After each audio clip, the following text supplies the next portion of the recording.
So speaking of magic, we need to work in a new character. You know, I had a thought. Sure. What if Mark played Landon? Who's Landon? Landon. How do you feel about playing an angsty teenage ghost? Oh, yeah, fantastic. I'd play an angsty teenage ghost. He's like stalking all of our phones for some reason.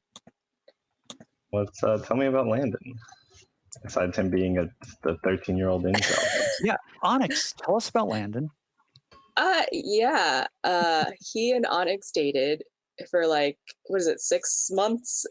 You kept Freshman year of insisting it high was school. Only 6 months. He's very much, he was a real actual goth. Onyx is just a poser, really. I forgot, he was really into World of Vampire the Darkness. Masquerade or something.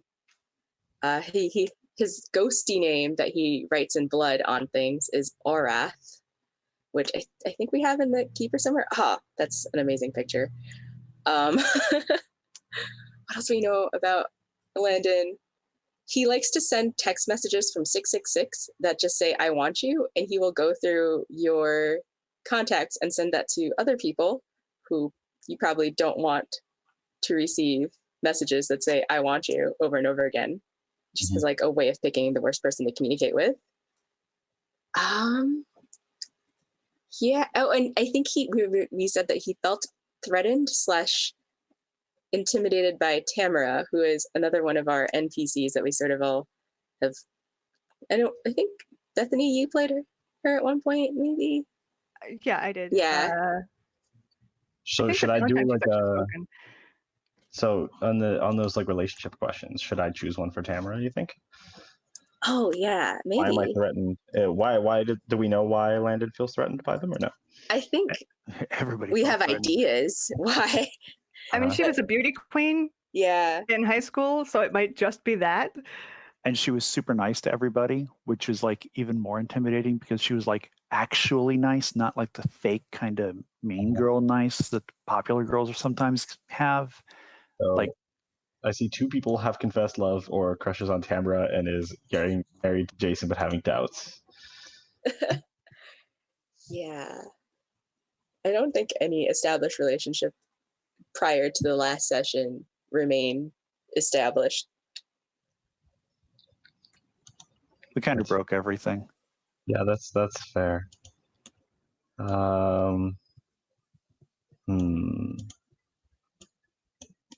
So what else do we know about Landon? He went off to college, and either there was some kind of accident or injury or illness, and he wound up dying, and nobody really found out about it back in his hometown, and it may be the case that nobody noticed. Mm-hmm. What's the place? Disappeared. There was like a missing person search at where he went to college, but who knows if that's, I don't think we know what happened to him. And you discovered him at the haunted house, presumably? Does this have anything to do with the doll? We were going to try to put the spirit into the doll. Yeah. The haunted house, what has been like, we thought we as an Onyx was going to do research for her next romance novel in the haunted house. Did she ever? Yeah, we got lots of research. Does Landon usually stay in the haunted house, or does he just sort of roam free? He's currently chasing. Who's he chasing now? Whose phone is he in? Yes. Is he just in the internet? He might be by now. You know what I'm going to put for places where if you stopped going, even though you used to go there all the time, is going to be the haunted house. Yes. Well, it makes sense. The theory, I think what we thought is that us showing up somehow made it possible for him to leave. Like he'd fixated on the haunted house, and then we found out that Onyx and was it Onyx and Lorene that did the summoning? A terrible, not very good summoning. And so we were speculating that maybe he was kind of bound to that area as a result until we showed up and mucked with things. and that allowed him to get out and into Now the he's like, world. Wi-Fi. Kind of. So we were, what was it? We were thinking about like maybe the ghost detectors had something to do with it. Maybe because did they die like a long time ago? I mean, we're all in what, our mid-20s, maybe. Mm-hmm. I don't We never remember. established it, but that seems about right. All right, you knew them in life. Because I was gonna say if they died before like technology really kicked up, then they could just not have known how to use it. Let's say he died like before smartphones were a thing, but when like phones were a thing, or cell phones. And he's like fascinated with smartphones because they're the coolest thing ever. You can play games on them. You can text people's exes. You can, You can text people that the person doesn't want to be texting. So he knew T9 texting, not like full virtual QWERTY keyboards. Yeah, and apparently this he can interface with as a ghost. So yeah, that's interesting. All the smartphones are haunted, y'all. I mean, that's why I threw mine into the darkness. That's how targeted ads work. There's just a ghost in your phone. Oh, man. God damn it! Did Landon just become like an internet ad agency? So the people question that's popping out is who's marrying the person you're secretly in love with? Jason is marrying Tamara, or is supposed to marry Tamara. Tamara is marrying Jason. Well, there's a question. You said you were intimidated by Tamara, right? There's one explanation possible. Yeah, so Onyx is totally over Tamara. I am totally not over Tamara. And Sammy, I don't think really ever cared one way or another about Tamara. Yeah. I may be the only person who never had a thing for Tamara. I also don't have a thing for Jason, but he apparently has concluded that I do. Well, also, I mean, if we think about Landon, if I write who's marrying the person that I'm secretly in love with, if I claim that Tamara is marrying the person I'm secretly in love with, that's why I'm intimidated by her.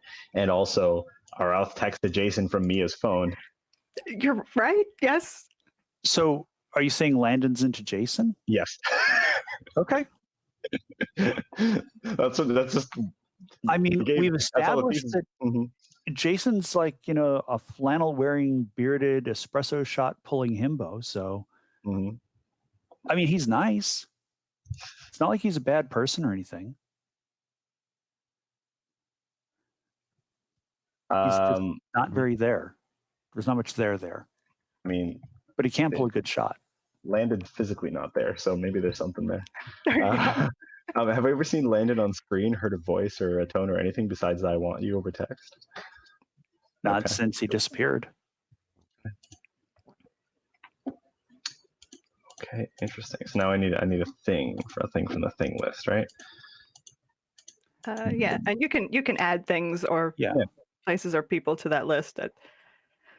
One thing that we were talking about at the end of the last session was trying to communicate with Landon, because Landon seemed interested in like kind of creeping people out. And so we were going to try to see if Landon would voluntarily go into one of these creepy porcelain dolls, because then like Lorraine could sell the doll and Landon would be in a place where people had consented to buy the doll and be able to creep them out actually with their consent, knowing that they were buying a legitimately haunted doll. Does that make sense? Yeah, no, that makes total sense. Except all you know from this ghost is they text you 666, I want you. They text us from 666. Right. Yep. So it's interesting that you're like, oh, I wonder if they'll consent to this convoluted plan. Let's find out. I mean, it benefits everybody. Bad plans going badly, right? Yeah. We do know that he was like interested in the supernatural in general when he was alive, and kind of have made the assumption that he's probably enjoying being a ghost, but we could be wrong about that. I mean, it's got the excitement of being a ghost has to wear off. Right. Assuming it was there in the first place. Yeah. I don't know about a thing yet. I think I'll come back to that. So do I have to choose a problem as well? Or is it?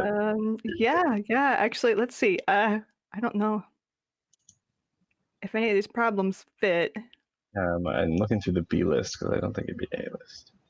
No, probably not. Unless you're trying to convince someone to stay. We could alter that a bit, but Yeah. Or like, are you trying to share somebody's corporeal form? Maybe are you trying to just? I think a ghost would have different issues than, I think a non-corporeal person would have different issues than a corporeal person. Big friendly dog appeared at blank and won't stop following you. What if it was supernatural? Maybe the dog sensed that you were there and like, hey, you're not a bad person. I'm just gonna stand around and like sniff after you and wag my tail a lot, like a golden retriever. Going around town. Only dogs know you can sense you. What if he hated dogs when he was alive or like was scared of them? Maybe, yeah. Got attacked by a dog once when you were a kid, and then now kids now dogs, not kids, all love you because apparently dogs like ghosts. I mean, why wouldn't they? Hey, Dogs are like, hey, maybe they'll throw a ball. Yeah. Cats, on the other hand, are just like, I don't care if you're no longer a corporeal human. You were human once, and that's enough for me to not like you. Nope. That just means I can't scratch you, and that makes it worse. You guys just want like every dog in the town can see Landon and nobody else can, and so that's sort of my issue, is that he's like either afraid of or just unsettled by dogs, or maybe they look really unsettling when you're incorporeal, like through the veil or whatever. That would be pretty funny. Alternatively, it's all the souls of dogs gone past who are just like, play with me, please. That is simultaneously terrifying and tender. Yes, I think I'm going with the only other beings I've ever encountered are spirit dogs, and they keep chasing me. So, not all dogs go to heaven? The purgatory, whatever this is.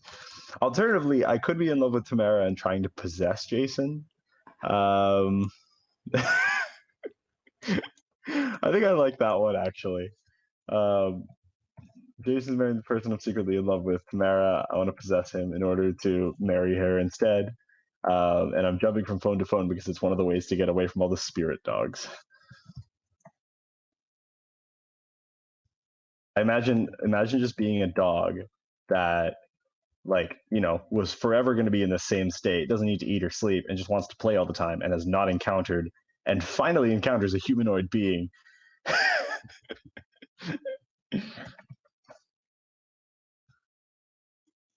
Keep getting chased by spirit dogs. Help is my problem.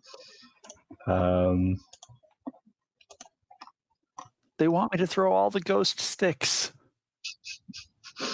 of trees past. Is there anything else I need? Well, I need to do stats, right? I think goth makes sense. Yeah, I think so. He does like a 1 in goth, so -1 in prep. Okay. And I think he'll take nerd over jock because ghosts aren't famous for being strong, per se. Wait, 2 nerd, right? Although he did throw a wine glass or something at somebody and hurt them pretty badly. So okay, I'll go with -1 instead of a -2. And Tamara, Onyx only had to get like 2 stitches, and like she's gonna have that cute little crescent moon shaped scar on her cheek. So, I mean, was it really that bad? I mean, think about the next romance author photo that you're Yeah, gonna post. it's perfect. It's gonna be epic. But I think he was aiming for Sammy, and Sammy was like in the way or something. Yeah, Sammy was the person that was getting thrown at. She ducked. You caught it with your cheek. Yep. And you had the greatest passive aggressive line ever. Like, I thought you were going to protect me, but oh well.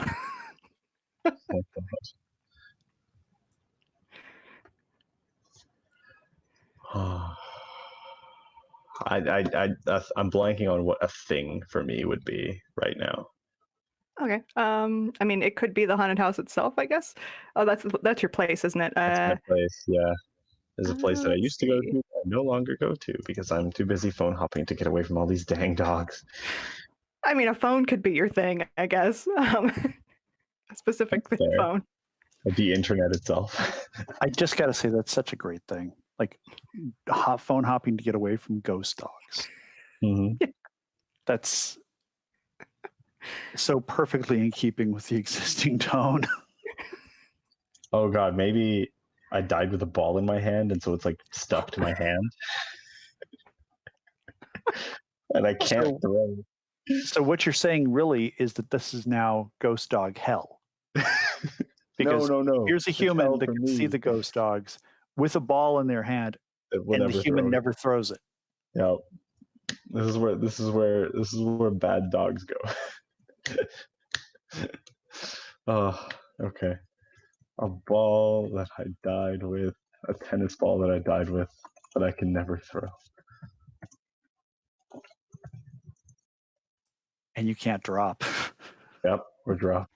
You're just stuck with it for eternity. Yep.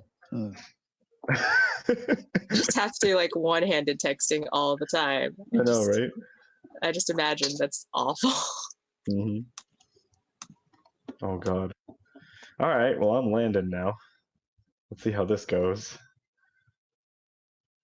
Oh, I love these notes. What the hell, Onyx? Why is your ghost X stalking me? What is this thing with phones? This ritual better work. Okay. Is there anything else I need to do to set up the character? No, you have a problem. You have a name. You have a person. So you're pretty much set. So, Steady, melodramatic, meta with everyone's problems. Got it. yep. Oh, actually, I guess I should ask. Does anybody have either like feel like they've resolved their problem, or that it's just not relevant and want to pick a new one? I have definitely yet to resolve my problem. Your problem is a big one, yes. And same with Onyx. Mine, that's just never come up. Let me see. Do I want to replace it? Mark, I get the feeling you've played Monster Hearts.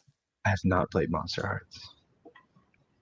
In fact, the first PBTA game I've ever played was a game of Legacy I played yesterday. If this is appealing to you, I think you'll like Monster Hearts. Okay. I've heard that before. It's a lot more garbagey and trashy, and the people are a lot worse usually. Cool. Sounds like a good time. Landon would fit right in as a PC in Monster Hearts, honestly. Yeah, Arath is pretty much already like a character in Monster Hearts. Uh-huh. Good to know. Now I need to add like a whole extra, option for playing ghosts. Which is, so I add extra stuff after every playtest to this game because people come up with such great ideas. I'm like, oh, yes, that has to go in there. Most of the examples came from things like that. Mm-hmm. Okay, so where do we start here? I want to get Arath/Landon in here. If possible, I'd like to observe a scene first, just to make sure I understand the beat of the game. Sure. In that case, where did we leave it? We left it with Jason inviting himself to the ritual. Yep. And Sammy feeling awkward because Jason was suddenly attaching to her. Right, yeah. Well, I mean, I already crushed his hopes about Mia. Although, like, he's engaged to Tamara. How many people does he need to... I get the feeling he really doesn't want to marry Tamara. I mean, it's like he latched onto the whole thing about me way too quick. Yeah.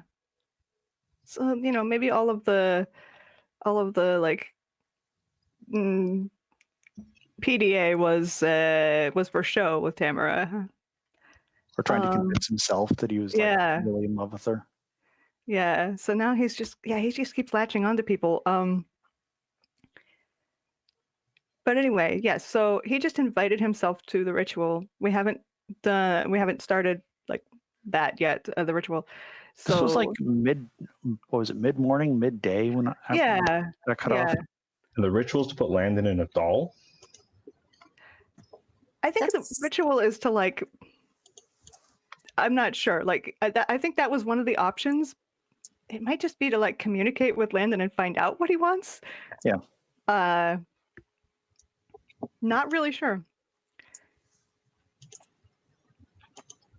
I need to open the roll for your party room. Oh yeah, me too. Yeah, where is it? Roll for your party, right?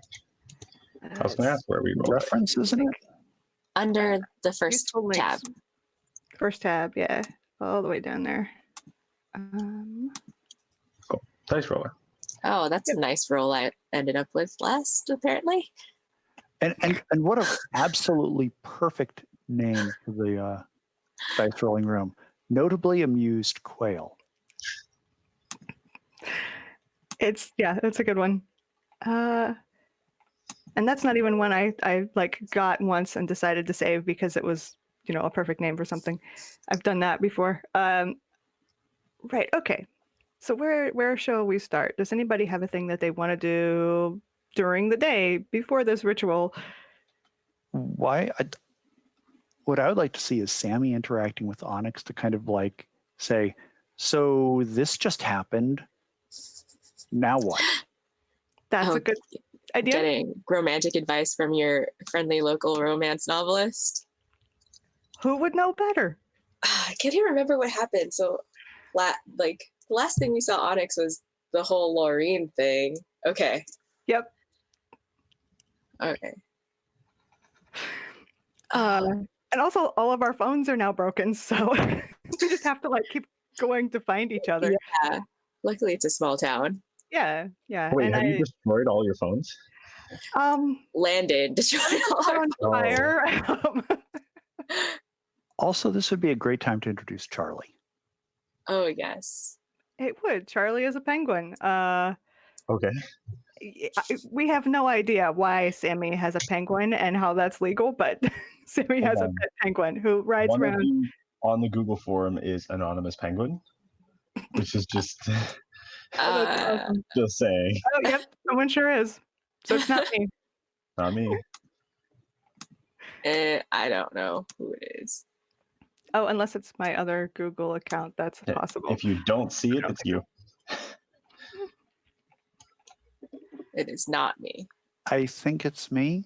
All right. Because I see the anonymous koala, the anonymous shrew, Bethany, and an anonymous Ifrit. Yes. Yep. So I'm a shrew, apparently. Cool. I guess I'm Ifrit. Must be, yeah. Cool. I think my other account is the anonymous koala. Nice. Sorry, I didn't mean to interrupt. You said there was a penguin, and I was like, I gotta notify you. Yeah, that's awesome. So, no idea why the penguin is there, but Sammy has a pet penguin who rides around in the sidecar of a motorcycle.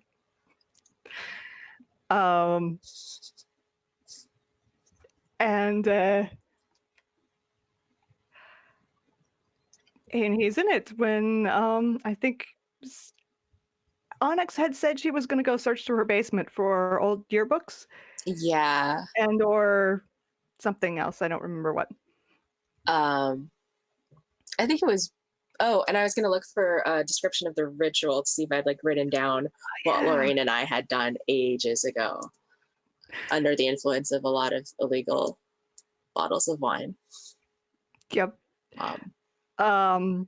So, with no concern for whether Onyx might or might not want these old journals to, not want someone helping her dig through her old journals, Sammy shows up with Charlie at Onyx's house. So this is like mid-afternoon by now, probably, right? Yeah. So you know what? I'll bring food of some kind Okay. too. Onyx is gonna open the door 100% with like a red silk scarf draped over her arms and holding a plastic wine glass as usual. She's just like, Sammy, I thought we weren't going to meet until later tonight to do this ritual. I thought you were gonna dig through your archives. I figured I could help. Yeah. So, I brought okay. sandwiches. Okay, so the thing is, the basement is less than organized right now. I forgot about this when I said I was going to go look for them. What's wrong with it? I mean, nobody's basement is organized, so Yeah, I guess I can show you. So I think I have this like vague idea that Onyx, over the course of her like writing career, has done this thing where she feels like she has to write what she knows, and she's taken it to mean she has to do research on a variety of things, and has just dumped everything into her basement, which is where the creepy doll was going to be. So I feel like when Sammy and her get down there, it's just like, it looks like a thrift shop's clearance aisle on Black Friday. Like, oh, you should bring some of this stuff to the antiques mall. I guess the problem is some of this might have come from there. Like the same way as the doll When in your inspiration purse. strikes, Sammy.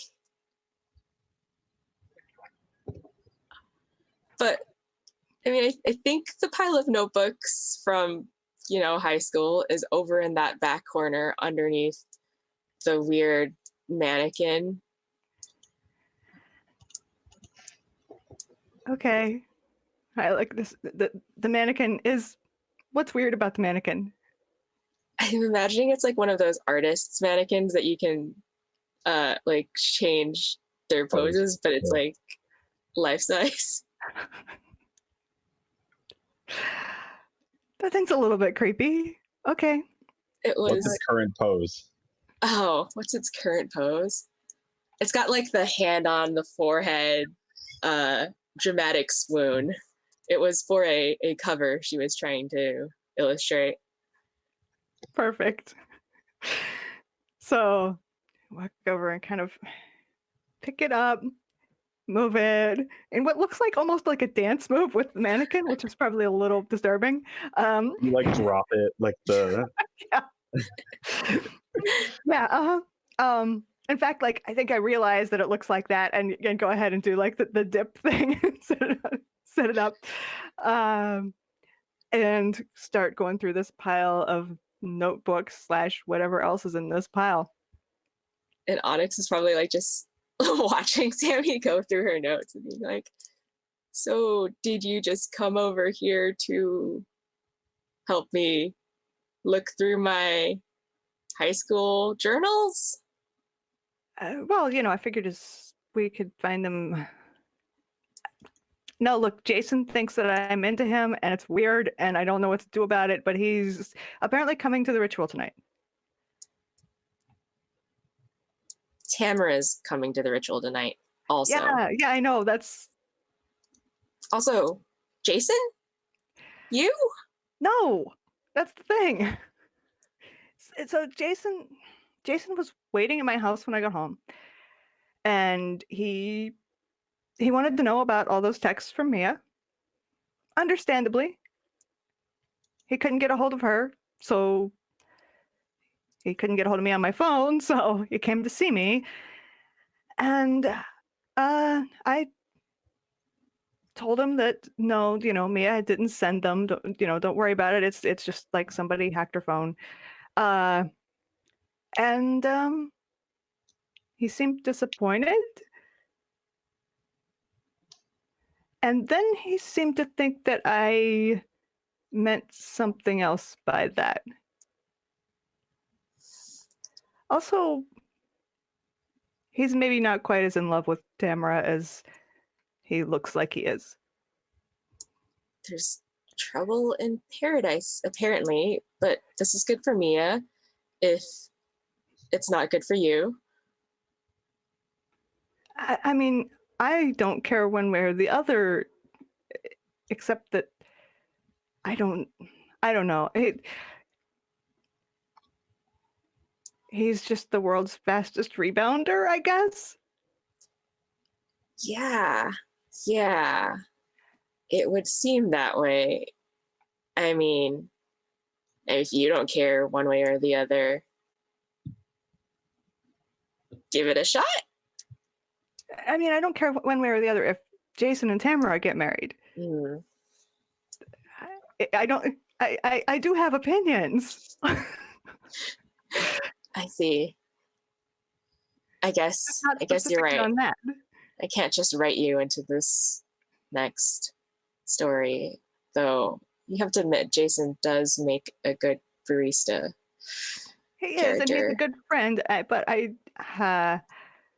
can you imagine dating Jason? He's, I don't know. He's just, I can't. That's the thing. Okay. Well, that's settled then. You just have to distract Jason at the ritual long enough that he doesn't notice that Mia and Tamara are making out in a back corner, and everything will be fine. We put Orath in the doll. That's quite a bit to not notice. I mean, okay. Plan B. We distract him some other way. I mean, there is a ritual involving communicating with a ghost. That's pretty distracting. True. Maybe we just hope this ritual ends up being more dramatic. You know, I was hoping the opposite. But, okay, look. Yeah, anyway, so Jason apparently will be at the ritual, and so will Tamara, and so will Lorraine, and we're just inviting the whole town at this point. Yeah, but at least it's a small group of the whole town. As far as I know, Lorraine doesn't talk to a lot of other people, right? Oh, now I'm worried about her bringing all her friends. Does Lorraine? No, she thinks. Yeah. Wait, does she know? She thinks it's a date with you, right? She wants it to be a date with me. I mean, I'm just really confused by Lorraine. But I guess, did she say anything about me before this to you when you worked for her? No, I mean, I tried to avoid her. No. She worked on Tuesdays and Thursdays, so I worked on Mondays, Wednesdays, and Fridays. I guess maybe I should have paid more attention to her in high school. I mean, we've been friends for so long. I think maybe she's like Mia, has been pining over you all this time. She's never asked me about dominoes. She'd asked you to help her with a mysterious ritual, though. Maybe that's her dominoes. I guess. Do you think Lorraine and I maybe would work? She seems like she doesn't have a lot of patience. Yeah. She seems vindictive. Yeah, and maybe I should try to make this work. Well, no, that's not what I mean. I mean, like, she just, I don't know. I think it would be really easy to make her mad and end any relationship pretty fast. Without meaning to. I don't know. Look, you're the romance person. That doesn't mean I'm any good at it. I just make Hey, things up on other people I know. you sure did. I look at this notebook, like it's it's probably from 8th grade or something. And I'm like snickering at it, like, and hand it over, and it's like probably Onyx's first romantic short story. Oh no. Oh no. Is it like shipping? Like It's shipping 2 of your teachers, maybe. Oh, that's so terrible. I hate it already. Like, just don't tell anyone that I wrote that. Or if you do, at least wait until I'm famous, more famous. You are famous, and I think that would be worse. No, don't worry. I'm not gonna tell anybody. Did you find anything about the ritual in there though? I didn't look past that first page, honestly. I think this is too early, unless you were writing like this in 12th grade. Are these in order? Yeah. I think it's ordered by when my pen started to run out. Like I had a black pen and then a blue pen, and you can tell the difference in years based on the color of the pen. You used 1 pen per year? I mean, You didn't lose it halfway through? No, it was the special writing pen.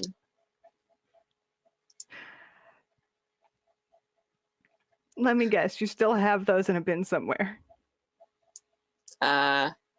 Over there in that corner, behind the classical Greek statue. You're gonna be on one of those hoarding shows one of these days. Well, after the ghost hunting show. Yeah. About that ghost hunting show. I guess. Tell me you didn't record that. The incident in the house? Yeah? No. Okay. I didn't. Okay, good. You had me scared there. Anyway. When you said about the ghost hunting show. All of our phones are dead, so that's not the thing. Mine just needs a new battery, but yeah, okay, good. Okay. Yeah, that's all I wanted to know. Okay, and I just like go back to going through your notebooks, and I think that's probably seen. Yeah, I think so. Unless something else. Should we would it be a roll to see if we can find a description of the ritual, or? Yes, that is a really good point. Do you want to roll or? Well, for some reason, Onyx is just standing there while Sammy's going through her old high school. I think this is nerd. Yeah. And that's 8. I think I am not nerdy at all. I have a -2 nerd. On the topic of stats, I've shifted Arath a little bit because it's more about reputation than it is about it is, right? So 2 goth, 2 nerd. Okay. I would watch that. Excellent. So that's a miss, right? That's a miss, yeah. Yeah. So hard bargain, worse outcome. It's up to you. You're not in the scene. Mm-hmm. Either of you. That's true. You can either or both of you can decide what makes things worse. Wasn't that who rolled it? Was it Sammy or? It was Sammy. Yeah. It's a partial. Okay. Got it. No, that was just a straight up failure. Mine not up. A -2. Oh, it's -2, right? Yep. Ooh, I forgot about the -2. So okay. I'm thinking you don't find information about that ritual, but what you do find is a journal of all the other rituals that Onyx performed, including apparently a love ritual that was targeting you. I was just like, oh, I see that coming a mile away. along with like some little flowery margin drawings and poetry. I don't know if I could top that. That's Feel free to add to it. that's a pretty solid suggestion. What's been happening a lot when we've been coming up with worse outcomes is the response has been, why not both? Mm-hmm. So the roll itself, you were looking for the ritual in her basement full of stuff. Yeah. And so there's 7 to 9 here, and you said you found a different ritual that targets her. In a book of the other rituals that Onyx performed. Right. Yeah, I just can't think of anything that I would add to that particular consequence. That's pretty good. I mean, there is a mannequin. There is a mannequin down there. There is a mannequin down there. Do either of you have phones? Your phones have been destroyed. I mean, mannequin's not bad. It's you find the ritual that you're looking for, but the mannequin comes to life. We'll just keep it straightforward with that suggestion. Is it like the act of having just looked or read the ritual, like invokes the mannequin somehow? I was gonna blame Landon, actually. Oh. Just like so figuring out. The act of finding the ritual allowed Landon in there to possess. Maybe like one of the rituals in that book, like just like opened the door a little more, let him in. But I'm also thinking if that happens, that mannequins don't have eyes or ears, so he's just sort of flailing.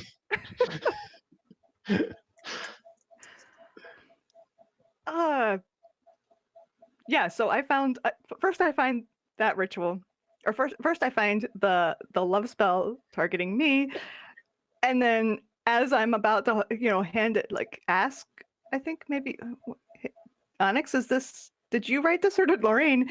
I noticed that the next page is the ritual, and turn the page, and I'm like, hey Onyx, is this the one? And start reading it out loud.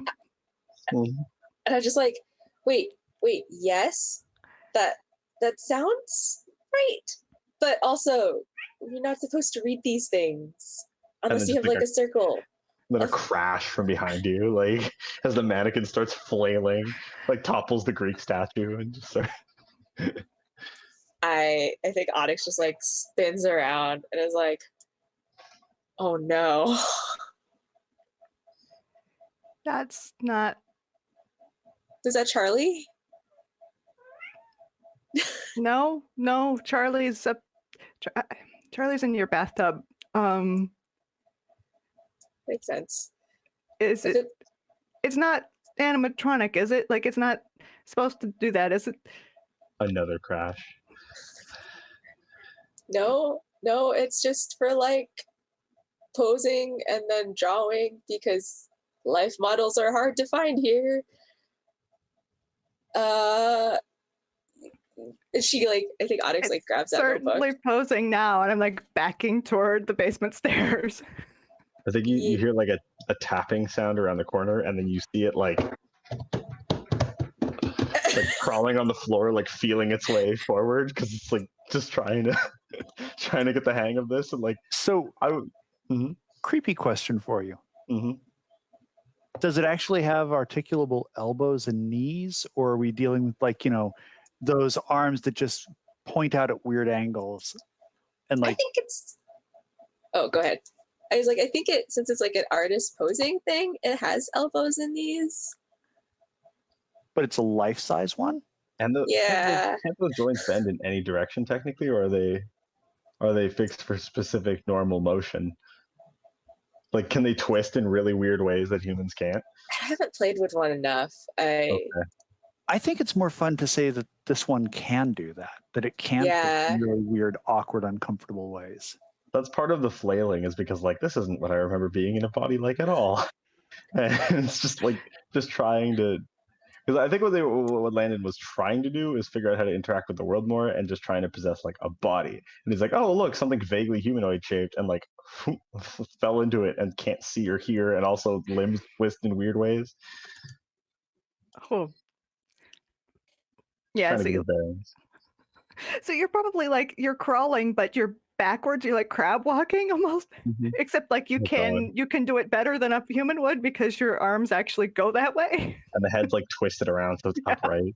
Like, yeah, I love the running gag of Landon just being confused and lost, but everyone misinterpreting it as like demonic, Yeah. like horrible, like malicious demonic influence. Did we just add Voldo to the game? Oh God, yeah, we did. Soul Calibur reference. Nice. I think Onyx is probably also running up the stairs at this point once it started doing that like demonic crab walk thing, following Sammy. So I think like I'm backing toward the stairs, and like Onyx comes running toward the stairs, and I remember that passive aggressive remark. I'm like, right, okay, and I like step between them and let Onyx get up the stairs all the way. And I guess I'll roll, although it turns out that like he's not actually a threat. So am I rolling to learn that, or? Because what he's doing is he's progressing through the world in a chaotic way. Yeah. And I think he's probably heading right for the stairs just to be dramatic. Right. Because I imagine like you came down the stairs, the mannequin was like right in front of you, so if it moves in a straight line, it'd be going towards you. Or maybe it wasn't, but when you put it down, you like faced it to the stairs. Oh yeah, definitely. And then it's like coming towards you. I almost imagine he's like doing the tap thing as he's trying to get his bearings about the world, because his only senses right now is touch, and like maybe like reaches out and like feels your ankle and like grab. Doesn't even realize that you're not an inanimate object. It just like grabs. And so your character would probably interpret this as a malicious ghostly attack, right? Yeah, for sure. So so am I running to get up the stairs, and like is this a scream and run roll, or is this realize that this is less terrifying, or this is not as terrifying as it seems? I think running is jock, and I think trying to figure out anything to do with the mannequin or Landon is goth. I think I'm mostly focused on like, okay, Onyx gets up the stairs and then I get up the stairs. So I'm gonna just roll jock. So, but do you like kick Landon off you before you go? Yeah, I think so. Well, those mannequins don't usually have fingers, so yeah, that's fair. So I don't think I need to. Oh wow. And that is a 12, and I am going to get a token by making that a partial success, because a success here would probably be a little boring. And so that was screaming and running, right? That was screaming and running. So I'm good at it, it turns out. So I still get to propose a complication now that Landon's in the scene. Well, we all do, don't we? It's true. Yep, everyone does. I think Landon gets your shoe. I was gonna go more arcane than that. I was gonna say that Landon like felt your soul for a second and like knows what it feels like now. You know, fictional positioning for something terrible happening later, I'm sure.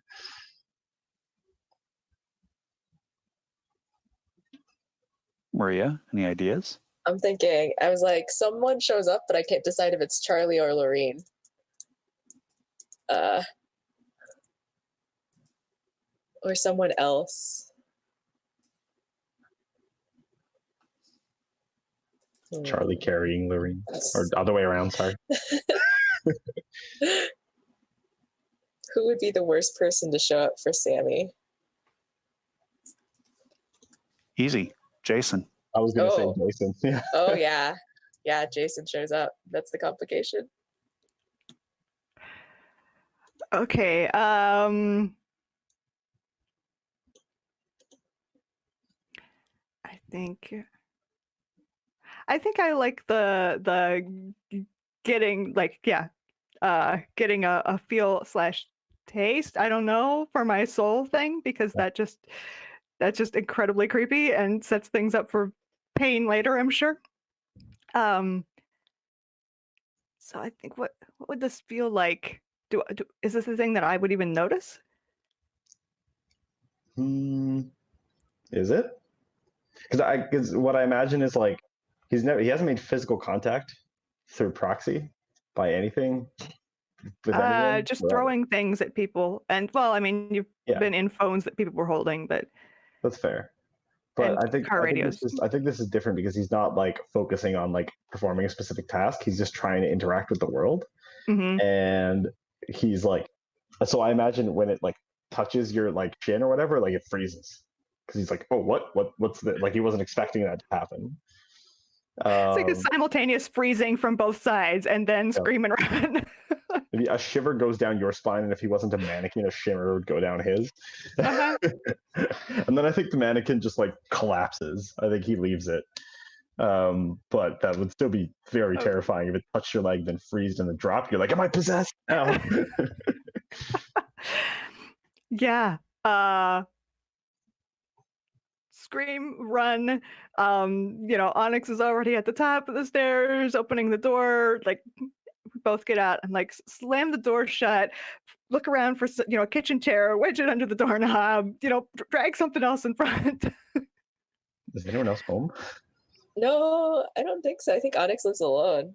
Okay. I feel like she probably is run out of the house, actually. It is like, Sammy, get out here. We just gotta lock the door and like maybe he'll stay in there. Are you just Jason like standing on your lawn screaming?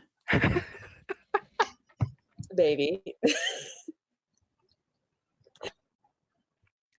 Holding a book of rituals. And I think that is when Jason is driving by and stops. And like leans out of his car window.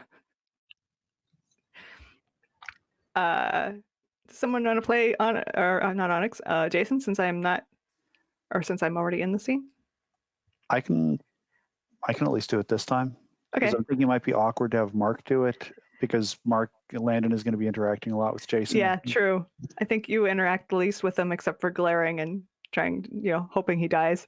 So I don't know who Jason is, and he's been in the story actively as a person. So yeah. Are you okay? What the hell's going on? I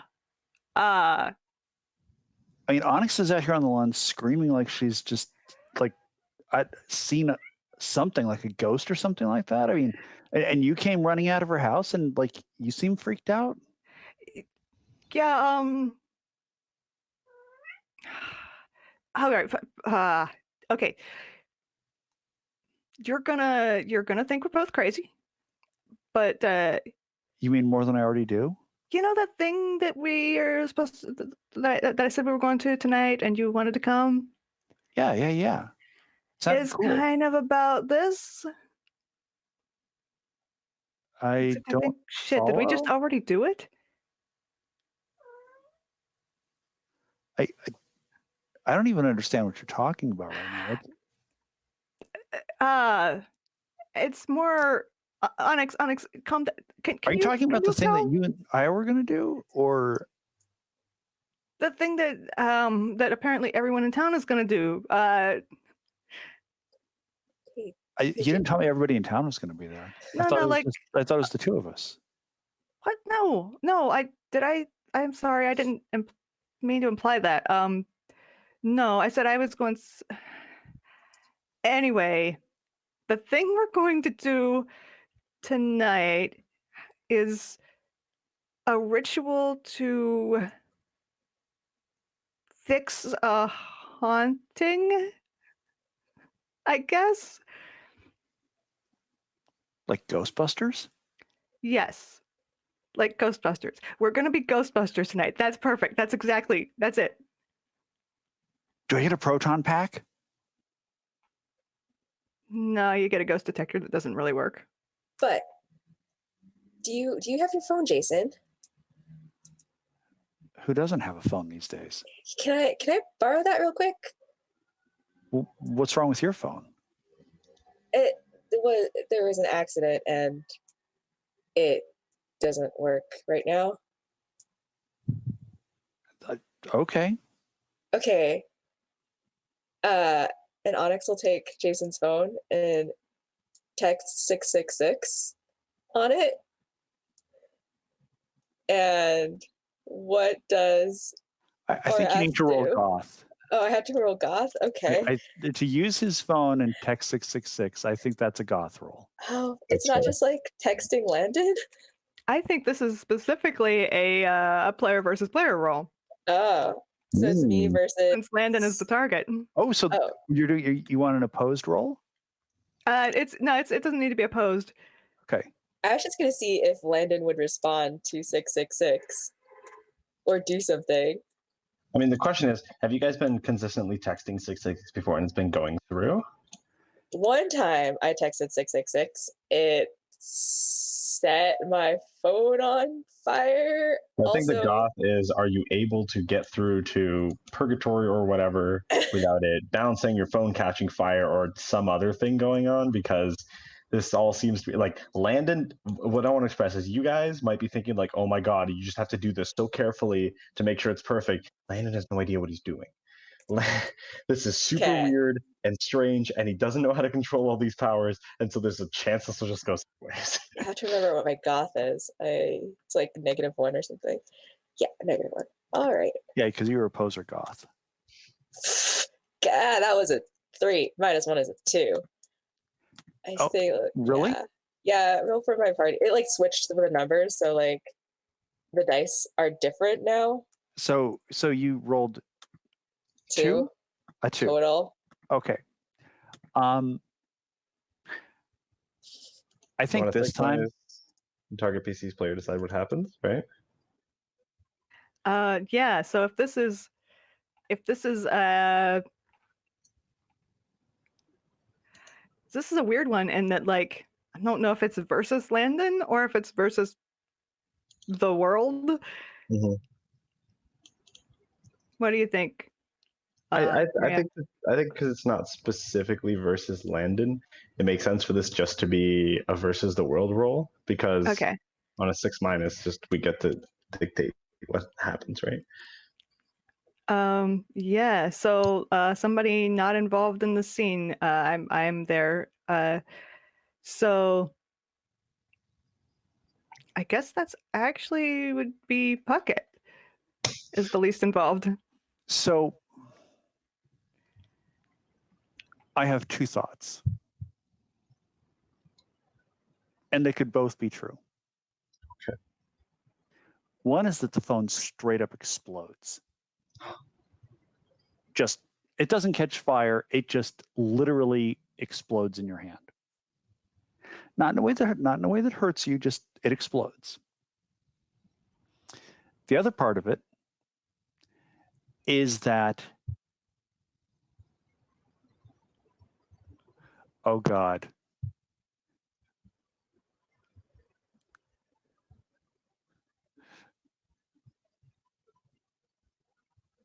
it sends a bunch of texts from you to Laureen saying, I never knew how much you cared. I'm so glad we had this discussion. I can't wait to see you tonight to show you how I really feel. From Jason's phone? It looks like it's from your phone. Are the spirits of the underworld just messing with me now? Hey, is this like... You're the one who rolled 2. Yeah, because the thing is, like, whatever hell or purgatory Landon's currently in, is this not against Landon specifically, but you're trying to use it as a medium, and it's lashing back at you by giving you a little bit of that purgatory. Yeah. So this is like not Landon taking over this phone. It's just... in that case, I don't think so. Okay. Yeah, I enjoy that. I think like the combination of the 2 or whatever. Is this a quote from one of Onyx's books? Yeah. Maybe she wrote on her phone at some point? Yeah. And it would be a book that Lorraine read to pieces. Like she read this book until the covers fell off and pages started falling out, and she now finds out that it was something that Onyx wrote about her. Yep. And my question is, are you aware this message was sent before the phone explodes? I feel like no. It'd be more embarrassing if she was.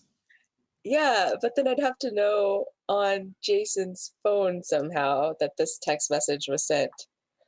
Unless it was sent to both Jason and Laureen's phone numbers. I don't know. Yeah. What if it was sent to yours and Laureen's?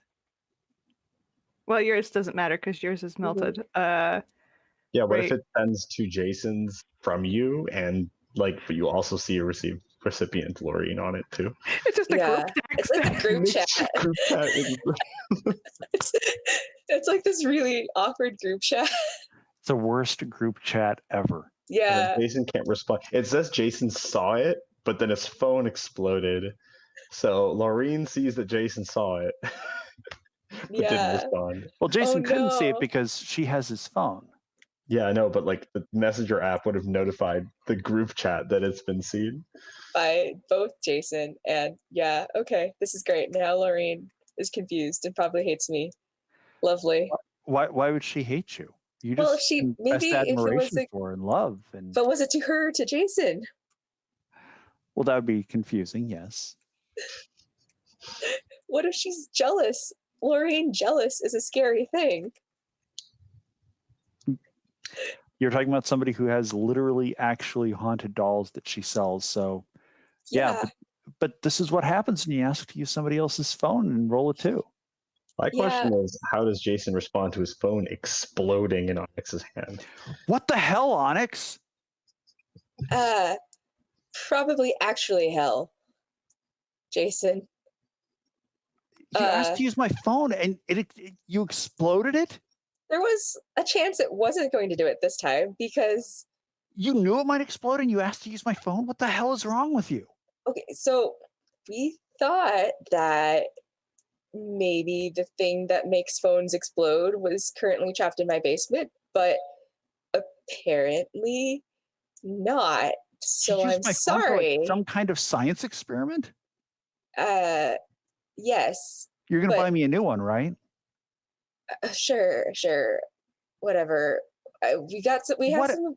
That's my phone. How am I supposed to talk to Tamara? How am I supposed to get texts from Mia? Look, I mean, Sammy, you're right here. So, I mean, like you and I think we actually need to have a conversation. But, you know, that can wait until Onyx explains to me why the hell my phone just blew up. I mean, you're coming to the ritual tonight. You'll see everything then.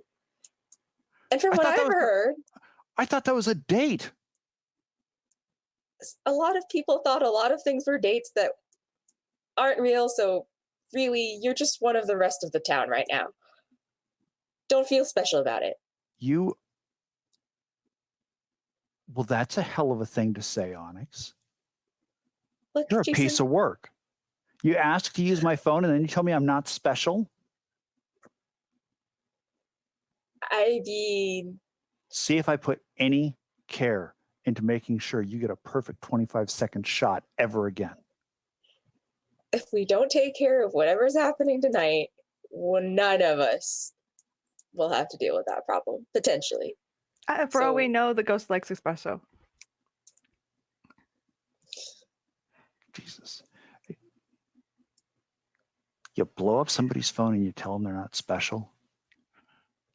Jason, there's a ghost. A ghost blew up your phone. I know Sammy, that sounds insane. I mean, Onyx just told me I'm not special and blew up my phone. Like, if you know, I know I'm not that bright. I know I don't have a lot going for me. But I got one thing that apparently neither of you two have, and that's manners. I don't say things that hurtful to somebody's face after they do me a favor. I say, thank you, or I'm sorry, or here, let me make that up to you. I don't tell them they're not special and then lie and say a ghost did it. And if you don't want to go out with me, all you have to do is say you don't want to go out with me, Sammy. I mean, That's I'm a grown up. I can take that. I don't want to But go a out with you, ghost? and that's not it. I wanna ask a quick question. What song is playing out of Jason's car? Probably Nickelback. I think you get that like radio static sort of coming through. Is my radio going to say "I want you"? I was thinking that the only song that comes to mind is "I Want You." Like starts playing just on loop, just that one bit, but it's like staticky and weird, and it's just like for a little bit and then it fades, but it's like very distinctively happened, and all of you are like staring at the car, I imagine. Great. And now I've got to go get a new radio for my car because apparently this one's going, or it's got a short in it or something. And then the button and the screen of the radio blow out into the car. What the hell?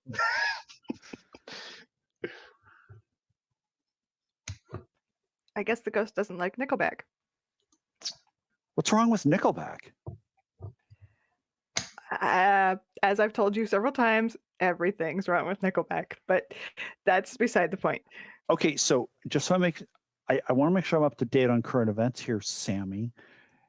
Onyx asked to use my phone. I did her a solid and let her use it. Then she blew up my phone. Then she told me I'm not special. Now you've tried to lie to me and tell me that a ghost is doing stuff. Then you say you don't want to go out on a date with me, and now you're insulting my musical taste?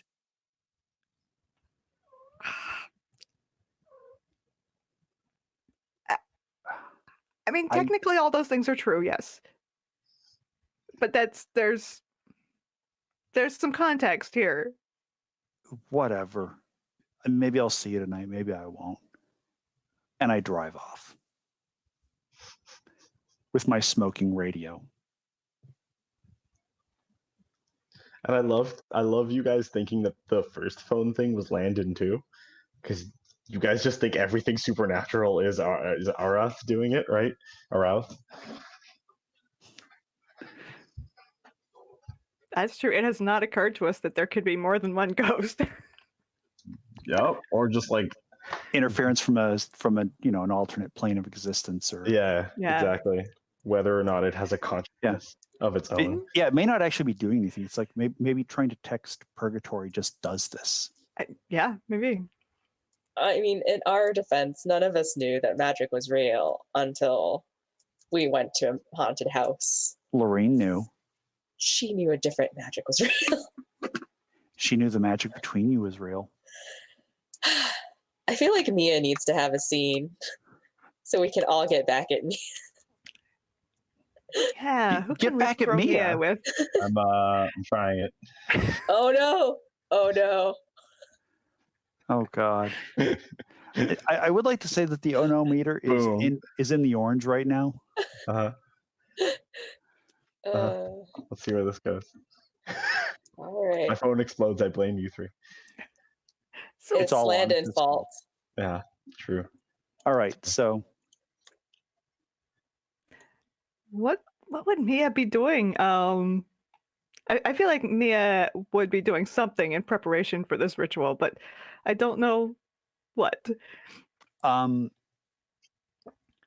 Well, I think Mia's at the diner because Tamara told her not to be at the tea shop, and she really doesn't want to be at the coffee shop. And it doesn't matter because it's closed because Jason's not there anyway. So I think she's at the diner with her laptop out, and she's researching summoning spells and spells to remove a spirit from this plane.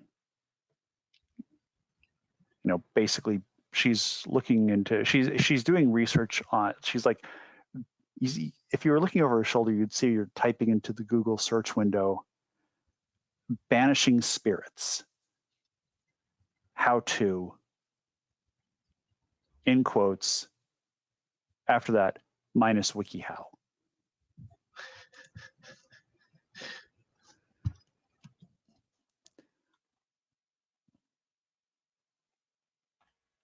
Exactly. It's Roll Plus Nerd. I can roll. Sure. That gives me a 9.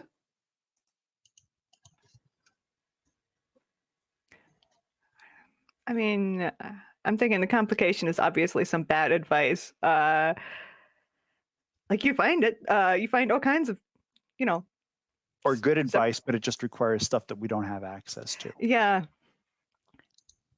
So the stuff that won't work and will make things worse is stuff that I find. The stuff that will work and actually do what we need it to is stuff that there's no way it requires things I can't get by tonight, and I may not be able to get it all.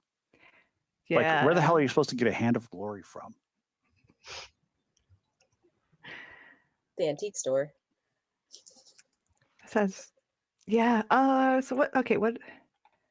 Alternatively, your search rabbit hole really leads you down the path of something twofold. One, it freaks you out that if you don't banish the spirit, bad things will happen, so you feel really invested in it. And two, the requirements of the article tell you to do something like trick someone into something, or do something that you otherwise wouldn't necessarily do. But because you're freaked out about the potential consequences of this, you're like totally willing to set up 6 dates and tell them to meet you at the place of banishing so that they all show up at the same time. You can use their negative energy to banish the spirit or something nonsense like that. Oh yeah. Okay, so that's a good idea. Bethany, Maria? I mean, you stumble across the occult version of WebMD that, like, I have a bruise, you have cancer. So basically, like the occult version of a hypochondriac's nightmare. Yes. So, like, Okay. I have a ghost who, keeps messing with my phone, I have opened, a portal to the underworld. The whole town is going to be overrun with malicious spirits, if I don't banish this ghost within 24 hours. What if the best advice you find is summon another ghost so they can fight it out? Okay. Go the other direction. Maria? I was thinking, what if your Google searches or whatever notify other spirits or Landon that this search is happening, and since you're connected to the internet or whatever, it's a route that they can take to communicate with you and or mess things up for you.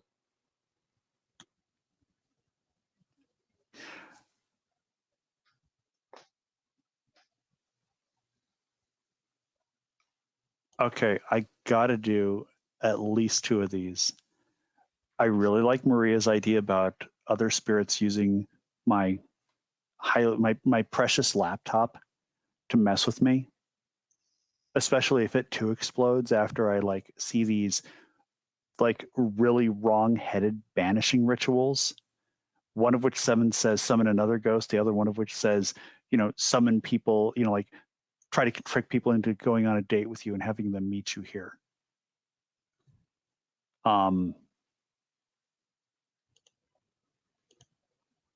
Although I think the whole summon another ghost thing makes more sense because all our phones are already wrecked. So how the hell am I going to get anybody to go on a date with me? Because let's be blunt, payphones don't exist anymore. I'd have to use the phone at the diner and something like, I already know bad things are happening to phones.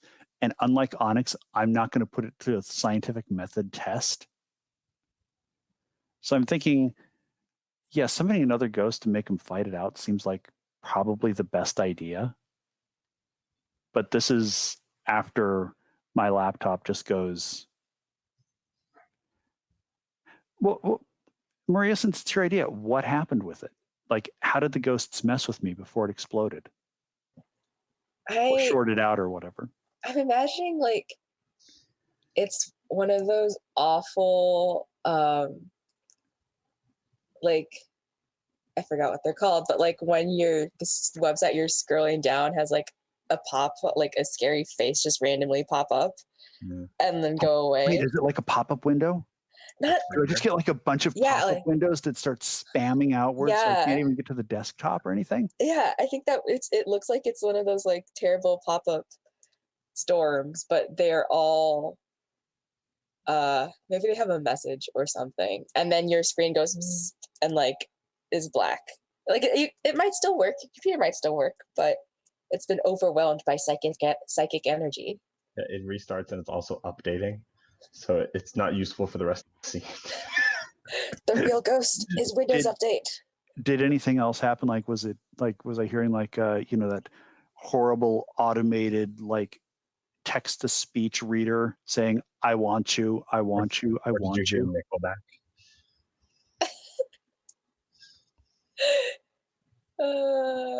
You heard I Want You to the tune of a Nickelback song. God, that's a nightmare and a half. And you can't find which pop-up it's in. Zzz.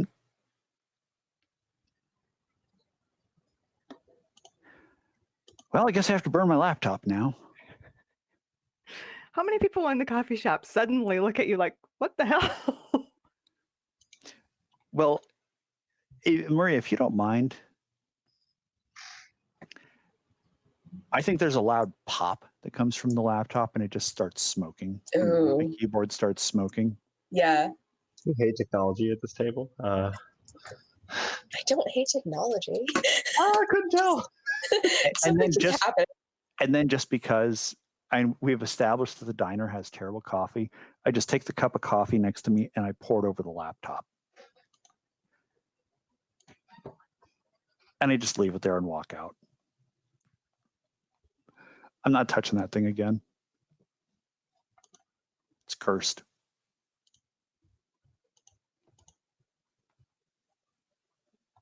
Unless any of you want to interrupt and like as I'm walking out. I could see Jason walking in since he does work here. In a This is very the bad coffee mood. shop. This is the diner, not the coffee Oh, the shop. diner. Okay, right. Yeah. Because I that's can't go to the coffee shop right now. Yeah, got it. Okay. Somebody should. I feel like somebody should come in. I feel like Mia needs to interact with somebody. Maybe Lorene. All right.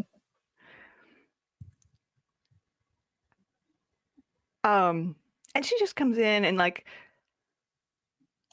I think, is this before or after the computer is smoking? I think I think this is, I have like just poured the coffee over the computer to like try to put out whatever's going on. Jesus Christ, who did that?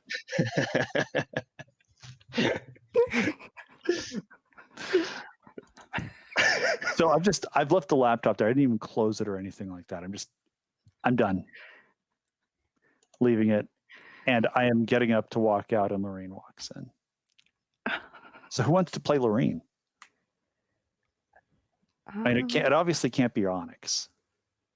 Yeah. Trying to remember how you played Lorene. Impatient and angry, pretty much. Well, she did just find out that Onyx stole something from her store, and she had to like actually admit, I was going to take you on a picnic, you doofus. Yeah. It's supposed to be nice and romantic. Did she get the text message at this point? Oh, that's right. The She like got group chat? the group chat. Uh-huh. I'm sure she has. She might even Yeah. be looking for you. Oh. Yeah. Okay. So she got this group chat, and then it was like nice, and then she noticed that it was also sent to Jason, and like maybe some other people too. So I think she just kind of walks in and then sees Mia, about to walk out. Mia. Yeah? Have you seen Onyx? A little bit ago. Why? I just need to talk to her. You're a computer person, right? Yeah. And you wouldn't know it to look at my laptop right now. Thing's cursed. Don't touch it. It's bad. Cursed. Pretty much literally. Well, I mean, you kind of know some of the weird stuff that's been going on. Yeah, that just happened with my laptop.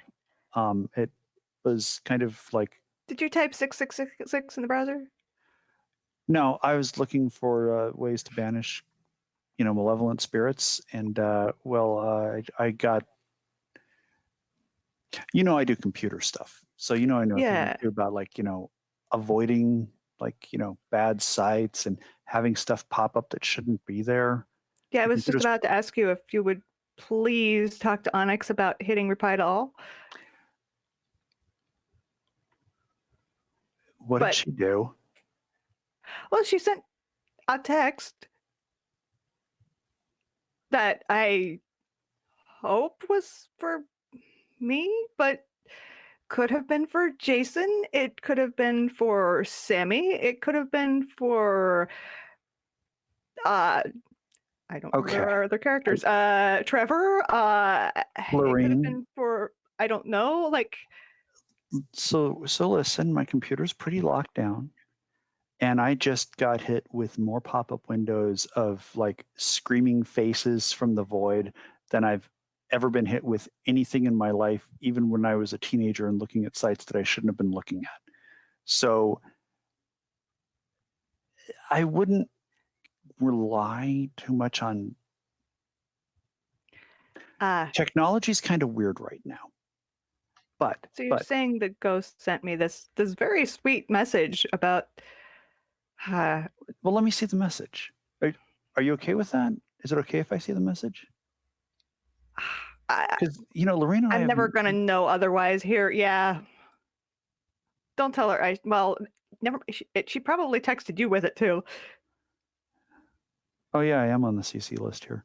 So okay, I have good news for you. I can tell you conclusively that she was not sending this to me. She was not sending it to Sammy. I see no reason why she would have sent it to Trevor. I don't think she would have sent it to Jason.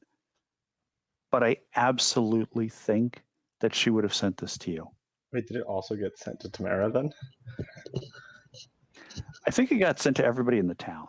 Yeah. Everybody in Onyx's phone contacts, at least, including her editor. So, I mean, Lorraine, just hold on. What were the contents of the message again? Was it tonight? Come to the thing to do the ritual at the place, and I'll tell you what. Have you literally invited the entire town to the ritual by doing this? No. The contents of this were a very sweet passage from one of Onyx's books saying this was about you. Okay. And it was this really sweet description of how she felt and how much she was looking forward to seeing her. I'm really looking forward to seeing you tonight. I can't wait. I have so much to tell you. I've thought about what you said earlier. Yeah. Okay. So I'm looking at this and it's Lorraine, honestly, there is no one else in this town that she could have written this about. She doesn't like any of us enough to write that about us. So this has to be about you. And for whatever it's worth, I mean, isn't that from one of her books? Yeah. Yeah, it is. That's it is. It's from page 65 of Timeless Love. Oh my God. She wrote a book about you. It's just one paragraph. So listen, Lorraine, seriously, I read that book.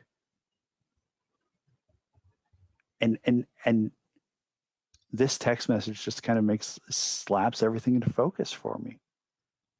She wrote that book about you. Maybe you can't see it because you're trying to convince yourself that she didn't. The love interest is a witch. A time-traveling witch from the 16th century? Yeah. Look at her. She's a writer. She makes shit up. She had to step away from her persona to be able to write this stuff.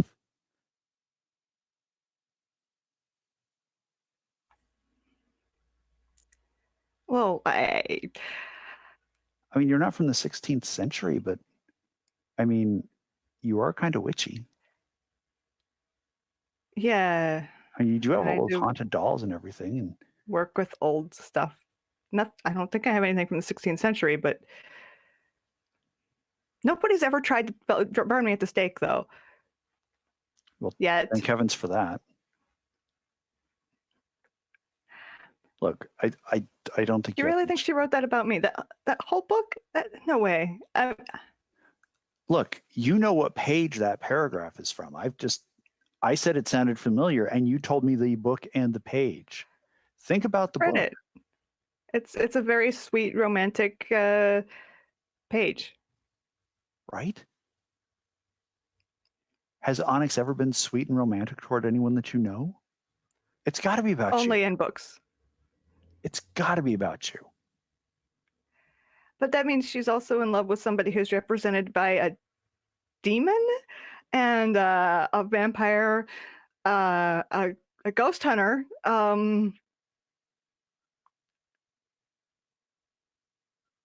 I don't see why this. Luckily, vampires aren't real.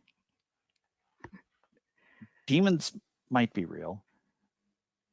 Ghost hunters, well, you're the closest thing in this town to a ghost hunter. In addition to being the closest thing in this town to an actual witch. I mean, maybe she just like threw a bunch of different aspects of your personality into the book and was writing about how she loves each one of them. Man, please stop getting my hopes up. I'm not trying to.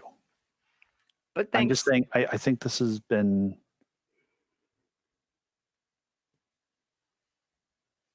I think this has been going on for a while.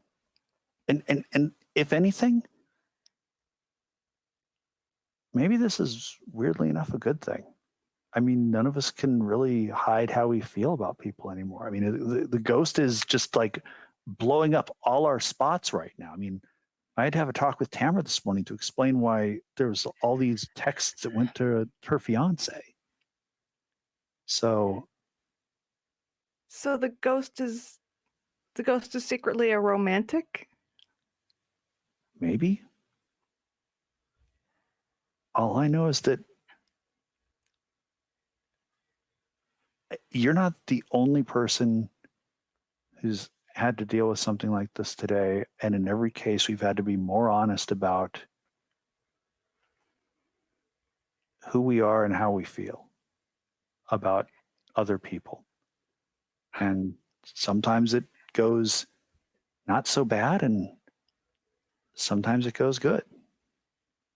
I mean, I don't know what's going to happen with me tonight, but you know, this woman that I've just been head over heels for, to the point that I was going to officiate the ceremony for her wedding, I kind of had to tell her how I felt, and she's thinking right now. So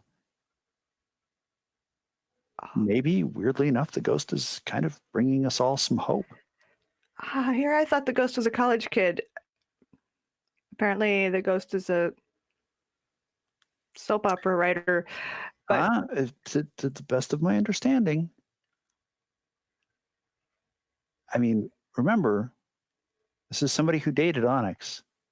And she'll be the first one to tell you that, like, they dated for 6 months, her freshman year. She's very, very quick to tell everybody that they didn't date very long and she was really young. But I don't know, maybe the ghost is just trying to make sure we all get to feel what he felt back then. Maybe he really loved Lorraine. Maybe really loved Onyx. You know, maybe. well, I guess if we manage to talk to him tonight, we will find out. I feel kind of bad for him now. Maybe the ghost just wants us to get what the ghost didn't. Is not leaving us any room to hide from it.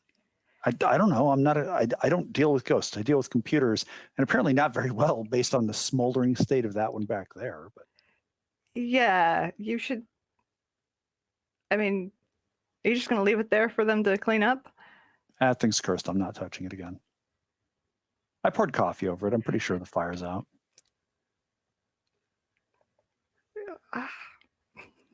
Best thing that coffee is good for. You better not do that anything in my shop. Lorraine, I would not be using any of my tech stuff in your shop.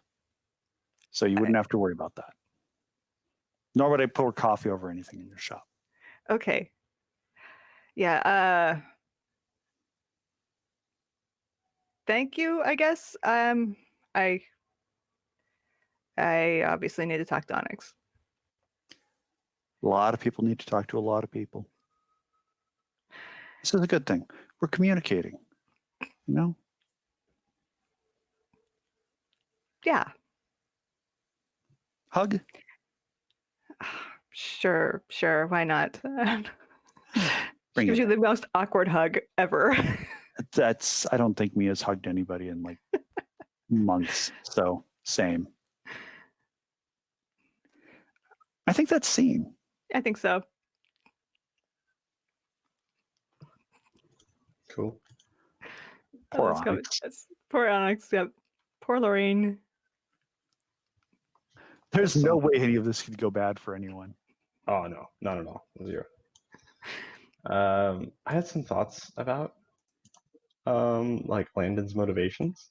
Okay. But I don't know. Do we want to establish or stuff like that on screen, out of sight of the other characters, or do we want to wait until they become relevant and then I'll dig into them there? We could have a scene with just Landon doing what Landon does, and Okay. or This is like the scene in the third movie where like a character you never get to see from the point of view of, Yeah. you get to see from the point of view of them. I think we see Landon. So I think the whole world goes like gray tinted, sort of the color leached out of it. And I think we see a Landon. I think Landon is wearing cargo shorts and just like a baggy t-shirt. The first thing we see is a tennis ball in Landon's hand. And we see Landon sprinting down the street, followed by no less than 35 dogs of various sizes. And none of them need to breathe or stop to eat or sleep. So he's just sprinting down the street, trying to stay ahead, because being dogpiled, I expect maybe at some point in his undeath, he sort of gave up at one point and sat down, but the dogs don't run out of energy, and you can only be dogpiled for so long until you get bored of it. And at first maybe he was like, oh, puppy, but he's how many years has it been of literally just this? And so he's just like sprinting down the street.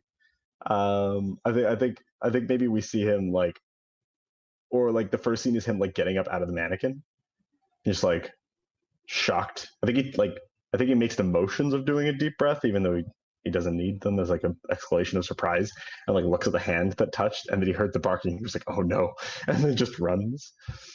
I wanted to ask, has anyone in this story so far been established as to owning a cat? Could Tamara currently or previously have owned a cat? Because I'm thinking, to shed a little bit of behind the scenes light on Landon's motivations here and why he may have fallen for Tamara, is because you know how cats run around in the middle of the night for some reason? What if they're chasing off ghost dogs? Because they can see them. And so like that's one of the places where he could be relatively safe, until the cat gets tired or bored or goes to sleep, and then he has to run again. And then spending time in this like one safe zone where he doesn't have to run all the time, he just like was observing Tamara a bunch and like just sort of like developed feelings for her, and then became distraught when he learned that she was engaged to become married. So those are just my thoughts on Landon's motivations. I don't know if I need a concrete scene from him. I'm fine with him just like popping in as a supporting role until we get to this ritual or whatever, but if anyone has thoughts they want to share, that'd be cool too. But yeah, that's where I'm coming from. I kind of want to know how Landon feels about this whole Mia and Tamara thing, and now if Landon knows about that, because I'm imagining Tamara has probably, I don't know, does Tamara talk to herself when she's at home? And also She's been at the tea shop. You can also hop into people's phones. Like, oh yeah, so he potentially knows that Mia has expressed feelings towards Tamara. Yeah. So I also don't think Landon has a consciousness that's entirely human. I think there's I think there's an element of difference to the way that he functions. Like, obviously, he used to be human, and I think he retains much of his like personality and goals. But I think a lot of it is like confused and swirling, and like sort of how we express ghosts having extraordinarily strong emotions. I think the emotions are what persist more than the complex logical trains of thought do. So I think just you're just another thing that's in the way. Which is part of why he's been antagonizing you and your crew, or trying to, but like trying to take advantage of these like weird swirling patterns of energy or power or whatever it is that he can kind of tap into sometimes to do what he wants, is a difficult and confusing ordeal. So he's probably just listed you as another thing that doesn't matter, is in the way, but I will deal with it eventually. Like, I don't. I mean, I'd say that wasn't sinister, but he did throw a wine glass at your head, so. Yeah, he doesn't know, he doesn't have a long-term plan. Okay, so that's what I think. He doesn't have plans, but he has wants and needs, is his thing. So he's not like sitting there plotting. He's just sort of, I think part of it is just the way that he functions now, as after being a ghost for so long and like being constantly on the run from all these dogs, and who I want to say mean him no harm and just want to play. And on the other hand, it's the currents of power he has access to are so unpredictable that it would be a waste of time to try and plan, because a thing that you could feel and tap into one moment will be gone or different or backfire on you the next. So it's just learning to read the current, and he still hasn't figured that out yet because he's been trapped in that one damn house for so long that he's just gone out into the wider world, and there's technology and signals and stuff that are swirling through the air. I don't know if you guys like that kind of tone for Landon. Is he like responding to like strong emotional spikes from people? Like, Oh, that can could you be sense that? like a beacon for him. Yeah, maybe. That'd be cool. Acts as a beacon. So like that heated discussion in front of the house, and he's like, oh, cool. And then there was a radio, so he like latched onto that. And it's like one thing is I want you. That's like the persisting feeling that he wants towards Tamara. But that's like the thing that sticks with him the most. And that's like the thing that's easiest for him to convey. But he can't be specific about what or how. But I can imagine him like just the scene on camera is him running down the street, like cursing under his breath. Because all the cats he's passing by are like, ah. So Landon isn't a goth anymore.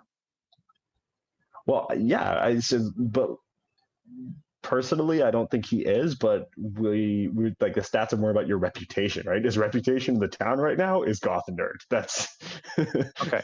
He's weird and mystical and can operate technology, but he hasn't really demonstrated like immense physical power or like no social skills whatsoever. I mean, so nobody has a gothier reputation than a ghost. Yeah. Mm-hmm. So the town still thinks of him as a goth, but he grew out of it. Because, I mean, goths would not wear like baggy t-shirts and cargo shorts. Well, I think maybe before he had like a different arrangement of stats, but since then, like nobody remembers him anymore. All the people in the setting right now know him as the ghost that's haunting the town, and that's goth as hell. Is the way that I was interpreting it, right? Yeah. Nobody this is the first time we're seeing Landon on camera, right? Like on screen, and this isn't even information any of you have. This is just for the dramatic irony of misinterpreting all his actions as malicious when only some of them are. Yeah, like we know he went through a goth phase in high school, but then he went off to college and nobody heard from him again, and he disappeared at some point during that time. So yeah, he probably did grow out of it. Oh, true. And then his lasting remnant memories here are him being a goth. So yep. It's cargo shorts and black painted nails, I think, is his ghost aesthetic then. Cool. So what do you think? Is it time to get to the ritual? I think so. An idea for starting this ritual scene here that now has many, many characters involved. Well, considering that Onyx and Lorraine are the two people who how to put this, gave us the opportunity to resolve so many conflicts with each other. I think it would make sense if Mia kind of ran up to both of them. It's like, all right, so did a bunch of research, and before my computer blew up, what I found is that we need to summon another ghost to banish this ghost because they'll fight each other and like that. I don't know, do something to each other and they'll both go back. That's And I kind of negative. like wink at Lorraine, like, I'm not going to say anything about our conversation earlier. This is the first time we're seeing each other today. Wink, wink, nudge, nudge.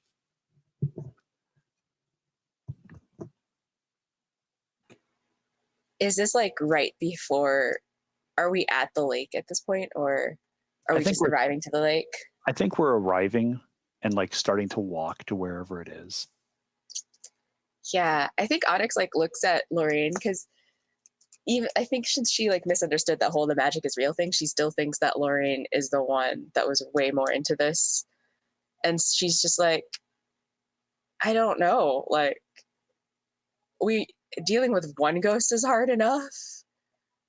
Do we really need to call on more?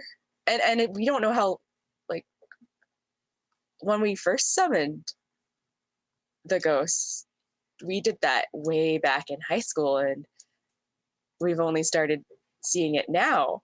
Like, what if it takes another 10 years or whatever for the second ghost Shit. to come, and then we have to deal with No Landon. phone for 10 years? Yeah. Bethany, you're muted? Oh, okay.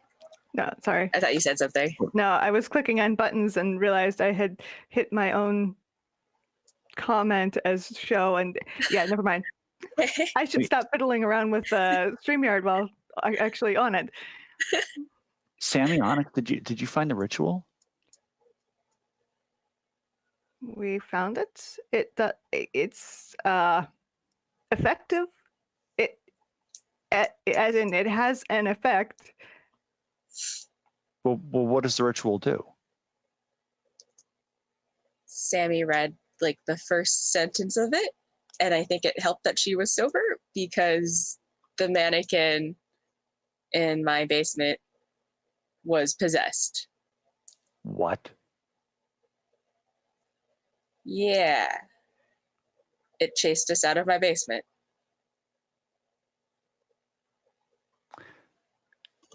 Okay, so when we finish this, we're going to go burn your house down, right?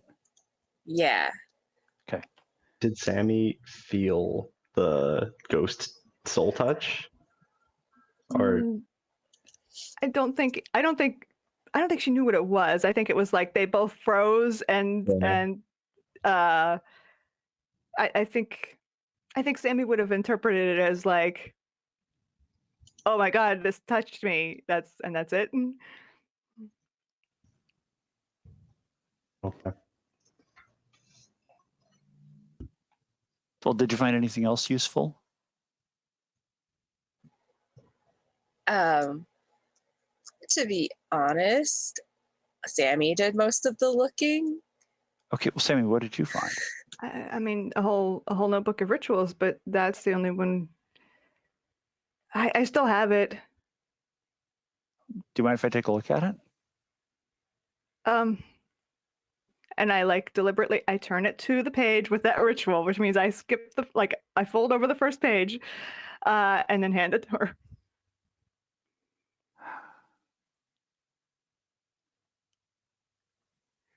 I promptly flipped through the rest of the rituals. Sammy, did you see this one? Yeah, I did. Wait, which one? Which?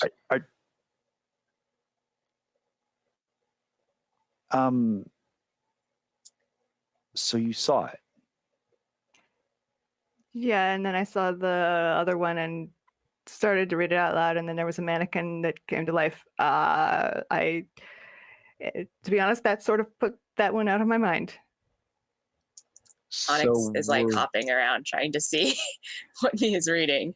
So we're just not going to talk about that one? Pretty much, yeah. Not Did it work? not here, and things would be quite a bit different if it had, I think. Maybe, I don't know. Let me see the date. If I want Onyx to try and grab that notebook out of people's hands, You'll can I have do to an roll job. opposed roll? Yeah, You okay. do, yes. I want to do this. And I think by this point you'll be trying to grab it from Sammy. Yeah, I think so. Yeah. All right. Okay, so you roll. Okay, so I have a -2 jock. Yes. That's a 12 minus 2 is a 10. You know, when Okay. it matters. Okay, so do I want you to succeed, or do I want to spend a token to turn it into a partial success? Because that's all I can do, is I can make it a partial success. Okay. If you let it succeed, it's going to be terrible for all of us. Yeah, so obviously I'm gonna let it succeed. Yeah. It is up to you. Onyx gets it. Yeah, I get it, and I see it, and I think I tear the page out and stuff it in my pocket as I'm turning bright red, and I'm like mumbling something about how it was high school and I was a confused child. I don't think you were that confused. I mean, Lorraine. Is Laureen there during this whole conversation? Yep. Oh man. I mean, Yeah, Sammy's looking at her like, oh, please don't read that. Please don't read that. And now that you know what it is, you know that Lorraine is the only one amongst us who doesn't know what that page is. Yeah. I think Onyx is just like, I don't think we should talk about this right now. I think. When do you think we should talk about it, Onyx? After the ritual. And I'm like glancing out of the corner of my eye at Lorraine and like trying to imply that after we're not around Lorraine.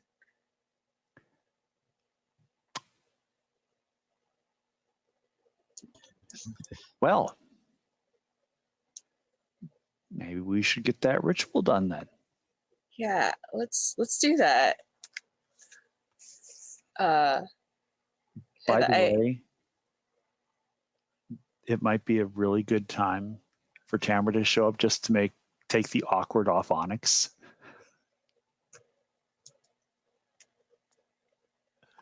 Yeah. Yep. I think.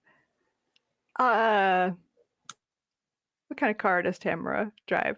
I'll bet Mia knows the sound. What's a distinctive sounding car? I think she's driving a Honda, probably a Civic. Okay. Something sensible and practical. Okay. Yeah.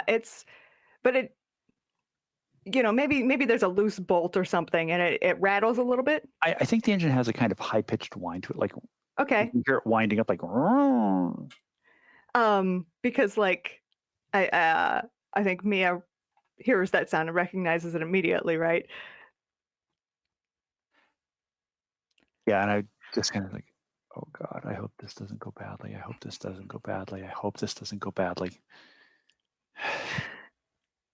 And you hear the gravel crunch under the tires and the door slam, and Tamara comes down the bank. She was bringing something, I think. Probably tea. Okay, that's that's right. She was bringing tea because Lorraine wanted to have a tea party. It was I don't remember the details there. But yes, she has a big basically like those takeout coffee boxes you can get for catering and stuff. She has one of those of tea. I start shuffling my she's feet. handling it carefully because it's hot, like even through the cardboard, and like carefully walking down this like steep bank toward the lake, and slides a little bit. And I think in a nice echo of the first session, like her foot slides out from under her, and this box falls, and like the lid pops off, and tea just kind of spews everywhere. Can I try to catch the cup that's falling? Yes, you totally can. I'm assuming that's plus goth because or is that? I think basically anything you do is plus goth. That's the thing. That's the thing I wanted to ask. So is on the basis that I'm interacting with the void not being a factor for choosing what stat to roll, because then I'll just be rolling +2 all the time. This is a thing that has to do with reflexes. So reflexes would be jock. Yeah, you're interacting with the physical world though. Yeah. So that kind of makes sense that jock would be. Because otherwise it'll always be goth. That's right? true. Yeah. I mean, would it really be so bad to just give Landon a permanent +2 at this point? That's true. He's kind of had a disadvantage of not being able to communicate with anybody. And I mean, being able to be a ghost and catch a falling cup of coffee from a woman that you are just completely smitten with, if there is something more goth than that, I don't know what it is. Okay, I'll take it. And that's basically a Cure. That's a Cure concept album right there. So 9 + 2 is an 11. So I do it, right? Or actually, no, I'm going to take a token and let you guys give me some consequences for this. Okay. I mean, you catch it, but the way the tea is like splashing out, it splashes, like it interacts with you, and for just a brief moment, Tamara can see like the outline of a person standing there in tea droplets. Ooh, so like there's kind of like a transparent physical form almost? For like a moment, as I concentrate to materialize partially for a second to like stop this tea, it like splashes my partially corporeal form. And you feel it. Ooh. Okay. I've got something to work with then to add on to that. Because you become partially corporeal for a moment, you drop the tennis ball and all the dogs that chase you notice.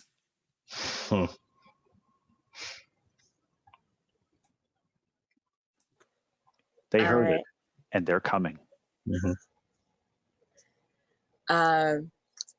Kind of also tying into the being slightly corporeal, you become close enough to the physical world that Lorraine can sense you, or that others are, not just Tamara, but we all sort of have this feeling that there is another presence. Okay. So I like that Arouth or Landon. Still don't know which one I prefer calling them. Like materializes for a second to like save their love from this burning drink, and the way they like snatch it, I think the tea like splashes like sort of upwards towards them, and you get this like shocked face that's like covered in burning tea, and you said I feel it, and it's burning tea, so of course I scream in her face. I love playing on the line of Landon means well, but everybody keeps misinterpreting it as this horrible demonic thing. So like I'm just trying to save this person, but it hurts, damn it. And so yeah, it's like the first physical sensation I've felt in years, besides touching Sammy's soul. And then just I scream and then it cuts off. I like the idea that like the tennis ball in my hands, like an actual tennis ball just drops in front of her too. When I go back into the ghost world, there's still a ball in my hand. But I think an actual tennis ball materializes, and there's just like everything goes silent. There's like the scream, and then it like echoes, and then everything's in slow motion. Everybody's shocked. The ball goes like, and in the distance, just dogs. And I'm like, oh god, no. So I have to like exit the scene and just sprint away. And then just like wind picks up for a second, and then like that's your supernatural experience: a screaming face, a tennis ball, and then wind. But Tamara is not covered in tea. I wonder if she notices that, or if it's swept under the rug of everything else. I mean, a ghost just screamed in her face, so I'm Yes. pretty sure she's focused on that. Yes. But Onyx, did you really need to do this much goddamn research? I didn't do anything. I just needed to know what it was like to be in a haunted house and creepy dolls. None of this is me. All of this is you. We wouldn't have done any of this if it wasn't for you. None of us would be here. It was Sammy's fault. How? She mentioned the haunted house in the first place. I mentioned it. I didn't think it was really haunted. I thought it was creepy. You were running a creepy atmosphere. But we clearly we have a ghost. We just saw it. The ghost is here. Tamara, are you okay? I have an idea. Oh, So, you remember how I just said if you hadn't done this, none of us would be here? This is all your fault. yes. I bet Tamara could take that the wrong way. Like, what? So you're not happy that I know that you're in love with me?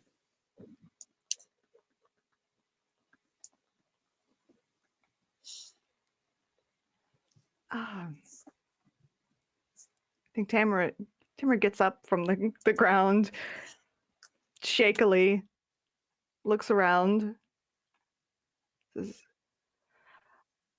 I'm okay, thanks.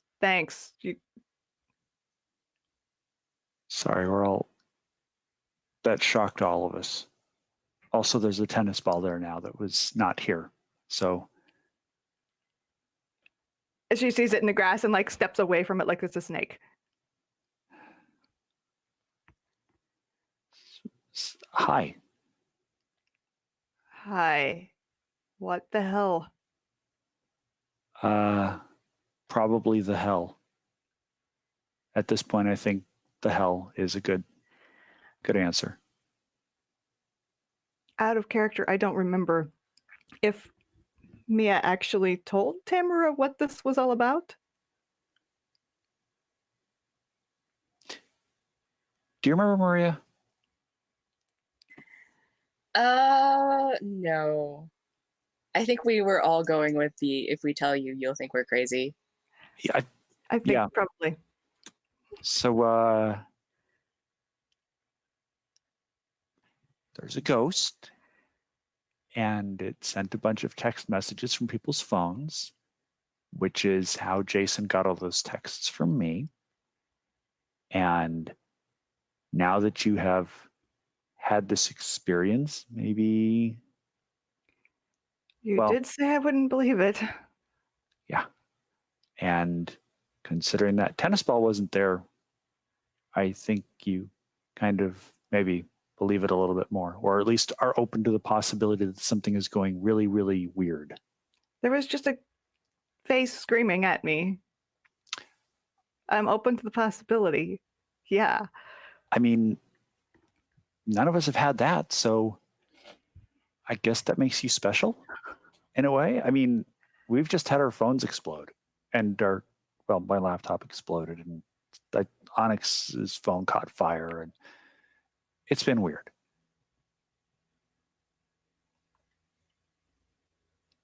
I look down, and there's the box, like the box of tea, on the ground, upright. Maybe the ghost likes tea. I pick it up, and I'm like, it's still half full. That was a lot of tea going everywhere that was only half of it. You didn't see the face? No. We just saw like liquid fly and stop in midair, and the tennis ball drop.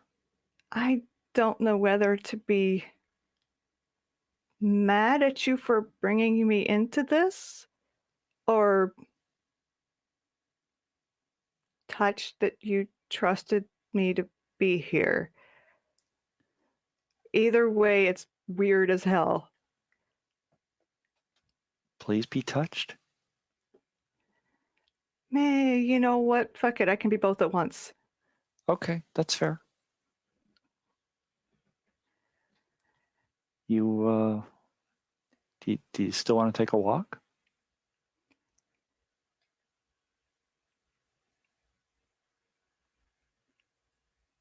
Sure.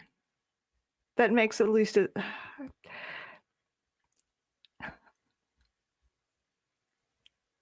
That's the smallest disruption of normal. Yeah, let's take a walk. Scene? Yeah. Okay.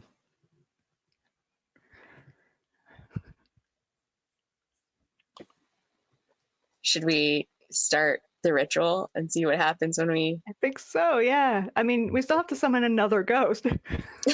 Well, and I'll fill in as Lorraine. It's one of the Okay. reasons I wanted to get Mia kind of out of the way there. Mm.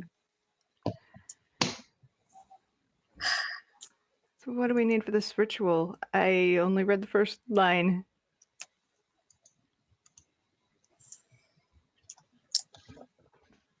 I think I brought the candles. I remember that we had candles. It says so in that notebook, right? Oh, and I have the notebook, I think, still. Yeah. You stole Oh. it from, or well, you took it back from me since it's your notebook. Yeah. It's like, okay, reading through it without actually reading it. It's like candles. Onyx, Yeah. did you bring the salt? We need to have a Oh. circle of protection, you know.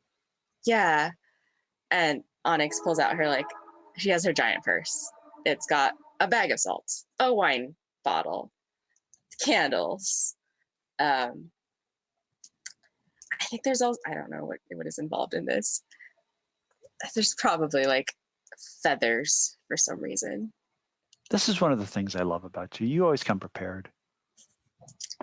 Thanks, Lorraine. I can't read my own handwriting.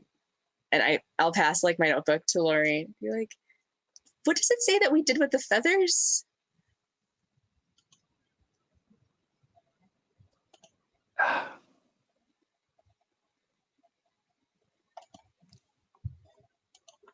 You don't remember? Did we offer something?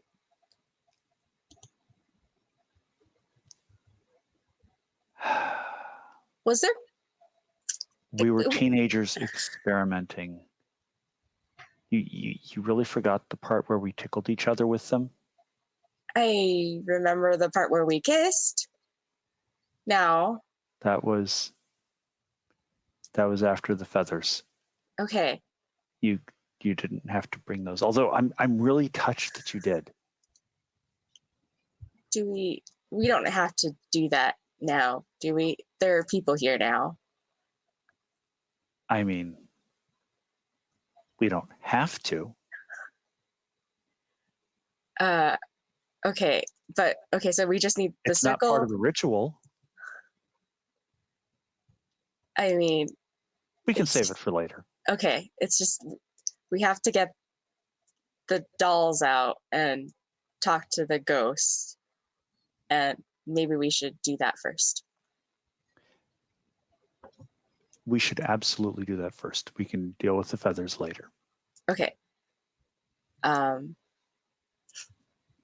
So I guess we'll set the candles up. The circle of protection first. You always set the circle first. Then you step inside it, being careful to step over the salt so that you're within the circle of protection and it's unbroken. In case you don't remember, that was one of the things that we didn't quite get right last time.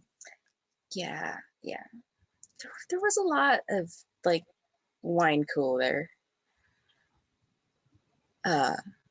it was a long time ago, and we were teenagers in high school. It's understandable.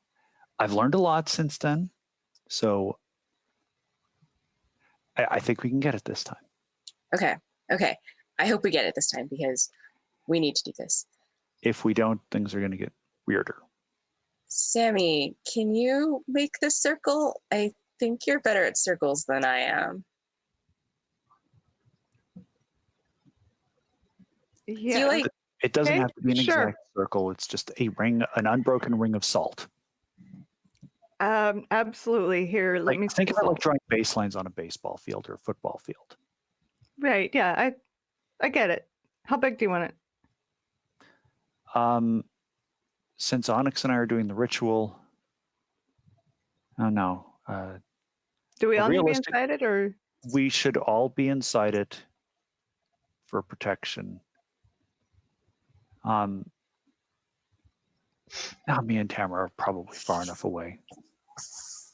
So you should get in the circle with us. Don't worry, it won't be weird. Weirder. yeah? You can leave the feathers in the bag.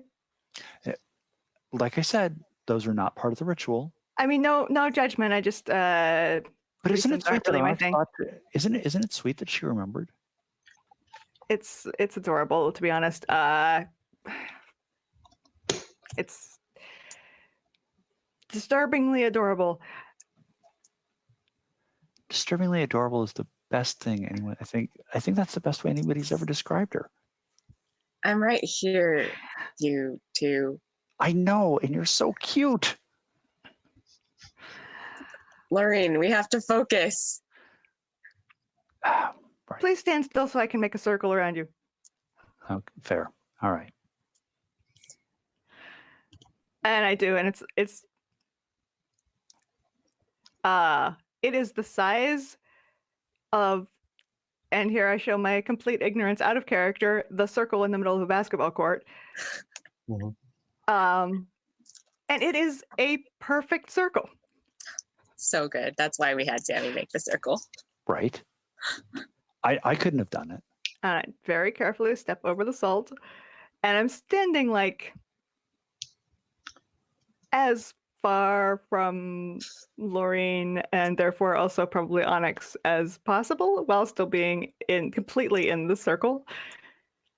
So we're at the solar farm, right?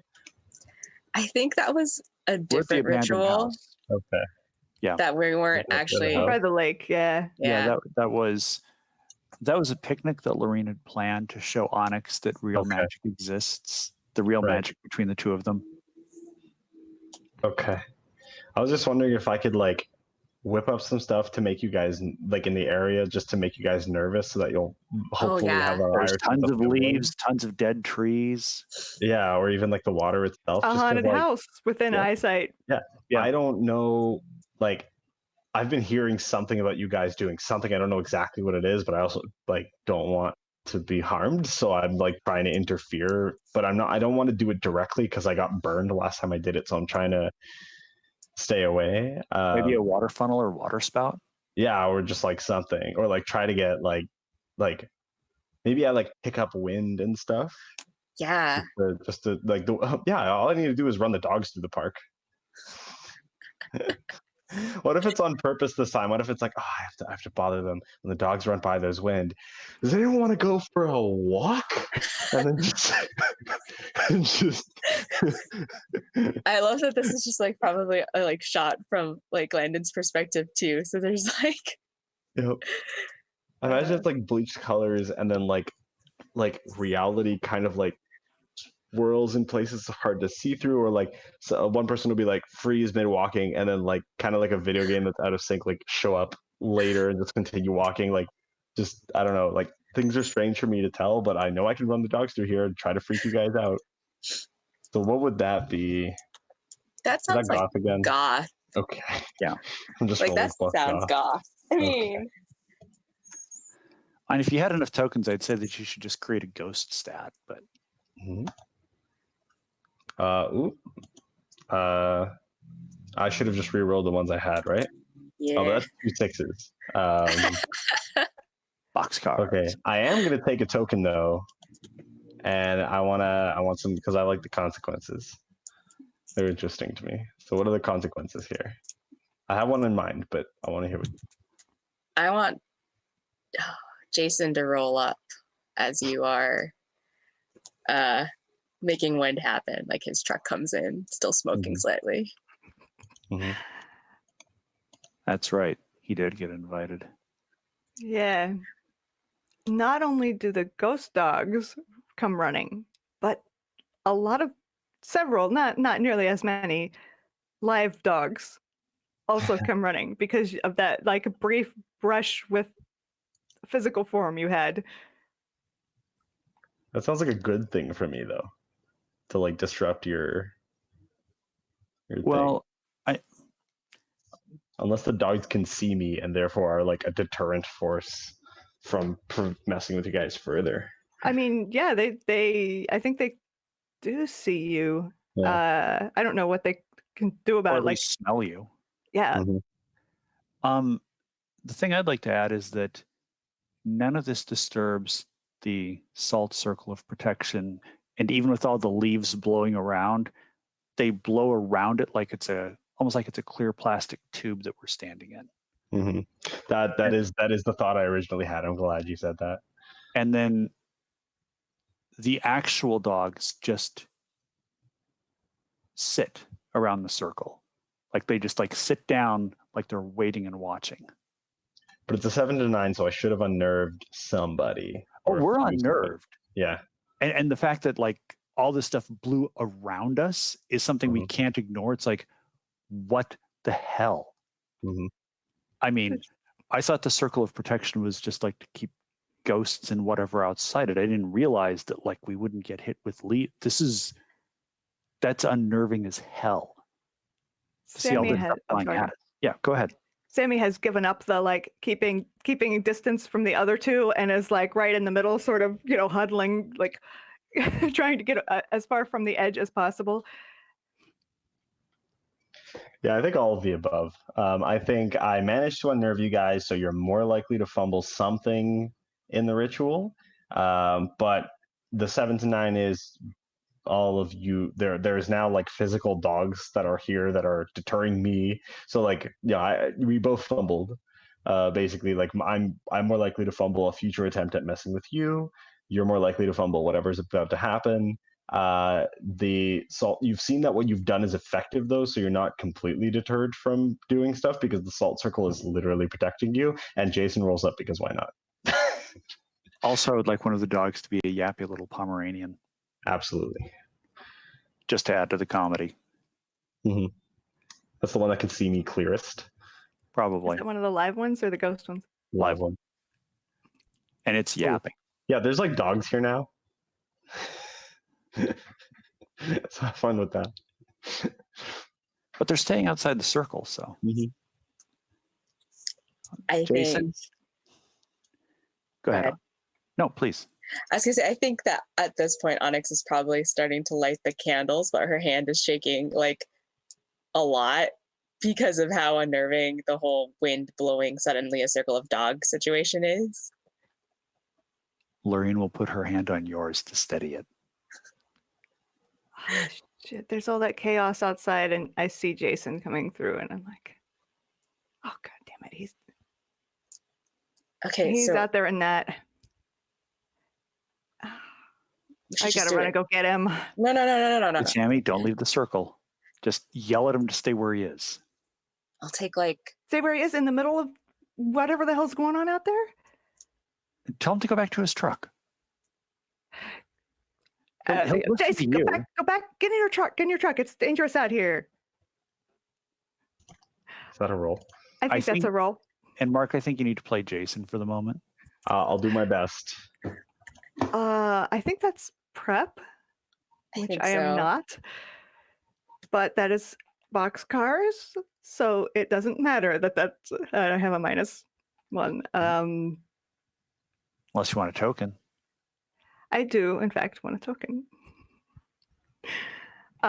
Because, like, I think that I think that it's way too easy for Jason to just be like, "Oh, okay, sure, I'll get back in my truck."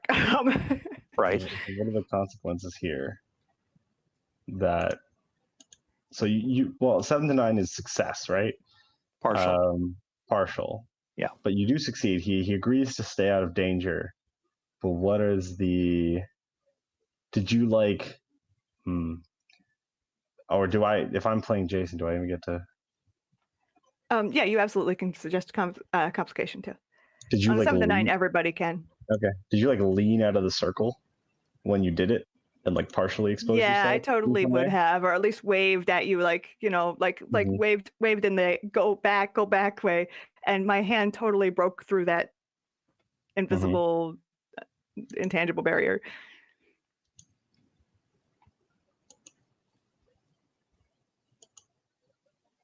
It's because it's like partially because you're so jumpy from what was going on before. You're like not thinking straight. What if Jason came down the hill just a little bit to say, "What? Can't hear you. It's awful windy out here." And the dog's barking. Yeah, there's a lot of noise, so you might have had to come closer just to hear what you were yelling at him.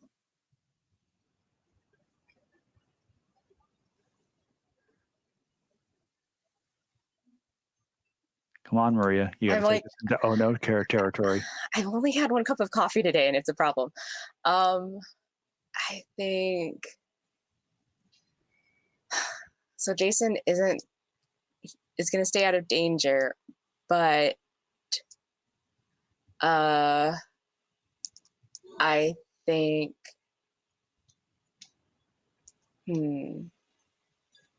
I think Mia sees Jason, and oh no, she wouldn't come closer though. She'd probably stay farther away. I just I have an idea. I wonder if we thought of the same thing. Do it. I think maybe one of the dogs that's supposedly kind of protecting the circle is a golden retriever, and it runs to the tennis ball, grabs the tennis ball in its mouth, and runs up to Jason. Like, "Here, throw this." Yes. And Jason tosses the tennis ball and breaks the circle.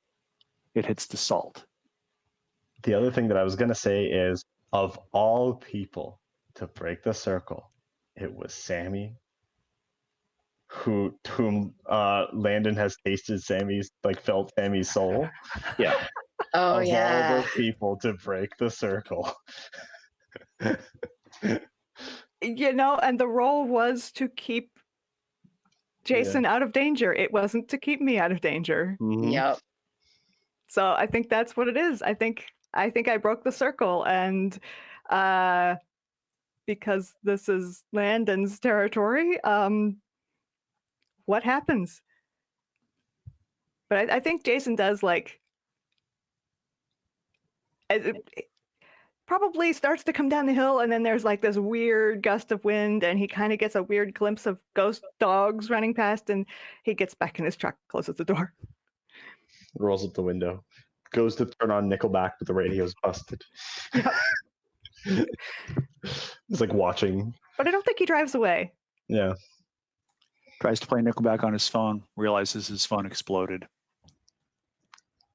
I mean, you broke the circle, the safety circle. You started the ritual, so Landon's panicking because he doesn't know what you're planning on doing, but he doesn't want to be harmed. Jason's here, so he's angry. He's felt your soul before. Does Sammy just get possessed? It's entirely possible. I'm okay with that. I think that's a roll. Should we try to roll for the ritual and see? I think that is, that's like the complication is that Sammy is possessed. Is it an opposed roll between your ritual and my attempt to possess? Yeah. Ooh. But are those two things really contradictory? Because isn't our ritual to try and summon a different ghost to unsummon Landon? That was Mia's idea. Okay. Mia's off wandering around with Tam. Yeah, I don't know what I think Lorraine Onyx and Lorraine are planning. Said something along the lines of communicate. Yeah, that doesn't seem like such a bright idea. Try to convince him to go into this doll was, I think, the original plan. Go into the doll, or just please leave us alone. So I do just want to point out, it has occurred to me that in depictions of protection circles, normally you summon the thing into the circle and use of it. I just want to say that's what normally occurs. Whereas you're like, we the got, whole We're world not is that good at damned, witchcraft. but not we're getting you. our rituals from a high school journal. So Yeah. Written by like a 13-year-old. So Mhm. yeah, this is not the smartest. Yeah, so I think you do the ritual roll. Hmm. How I do we think want that's to? an Onyx thing. Is the consequence of breaking the circle just give it a -1, or does that not really happen in the system? That's a really good question. Like, should it carry over, or should they? I think the consequence should have an immediate effect. But the effect, Like your hand leaves the circle as the last candle is lit, so it might interfere with the ritual. I think the consequence is that like the circle is broken. And whatever happens as a result, like. All right, so the fictional positioning of the circle no longer protects it you. limits what success can be on the Right. ritual. Okay. Okay, so that's probably goth. Yeah, totally. Probably just not doing some summoning, light Goth summoning. episode. So -1 is what I have. Let's roll. It's like breaking and just spinning sixes. Okay, that's a 7 - 1 is a 6. Yay, it's a failure. It is a failure. Unless you spend a token. Do I have it? I have one token. Why would you spend a token? To make it a complex, to hear everyone's ideas. You'll hear that anyway. Okay, that's true. Fine, I failed. Actually, like either way, it would have been interesting. So, if the player's not in the scene, the person least involved decides how the player's action makes the situation worse. But it was against Landon, I believe. Oh, Landon was a target. It wasn't necessarily against him if we were just trying to talk to him, but Landon is definitely a target. So, Mark, you decide what happens. So I think it's a combination of the things we've discussed, where you're trying to summon a specific ghost, and be safe because of the circle. And I think maybe instead you pull Landon into Sammy's body. I mean, because you broke the circle. And we were trying to pull Landon's spirit into a doll. I mean, Sammy's not a doll, but does it it looks like it's working. The wind like crescendos and then like dies, and everyone's like staring at the doll in the middle. Is it okay with Sammy if this happens? Yeah, that's a good question. Yes, absolutely. All right. I want to have a discussion, Sammy. What does it feel like to be possessed? I think we both get a read on each other's emotional state to a deep level. What's going on in Sammy's head that Landon immediately gets hit with?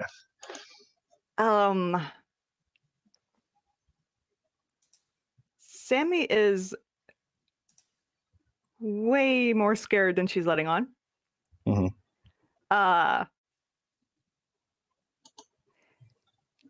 She's worried about Jason being out there. She's worried about Mia and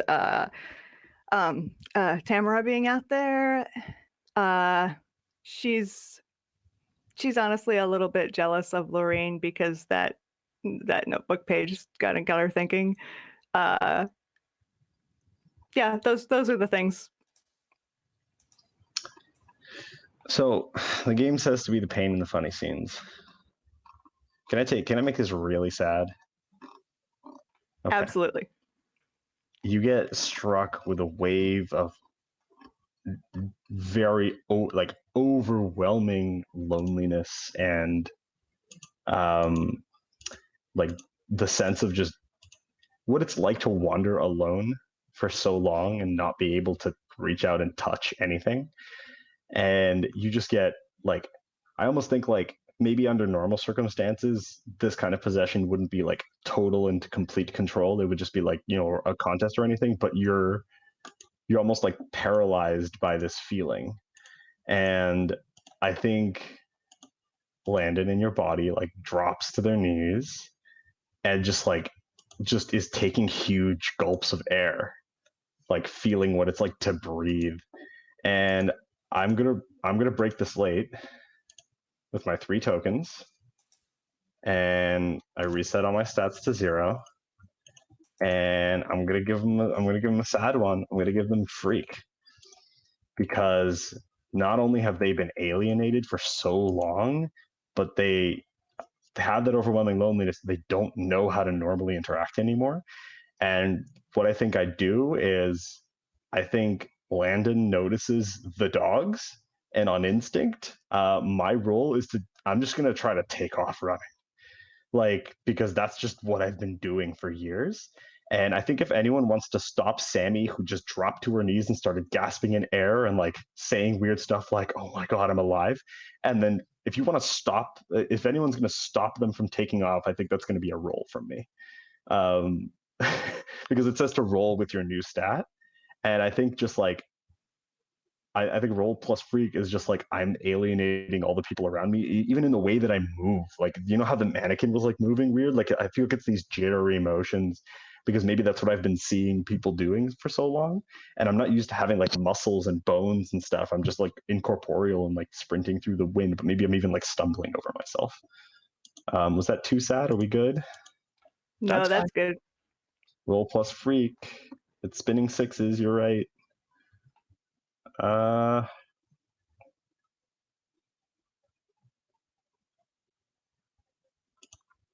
was doing that last night too. Yeah, one is spinning and the other one's just chilling. Should I consider restarting my page? Try refreshing it. Yeah. We may just need to delete everything. Yep. That's 13. So I think with these weird jittery motions, Sammy runs away. Maybe into the house. Just a place of comfort. Yeah, into the house. That's perfect. That's super cool. I think Onyx is looking back and forth between Laureen and where Sammy ran into, and it's just shit, Laureen, do you think it worked too well this time? I don't know. I didn't look up anything about how to get someone unpossessed. I'm gonna go check on her. We should both go check on her. Yeah, but they're right. Mia was right. This is all my fault, isn't it?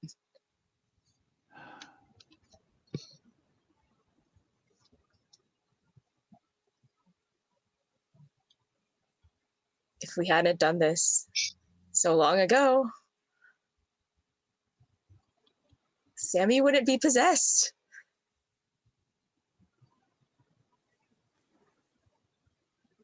You know, you're sounding a little bit like a Gin Blossom song right now.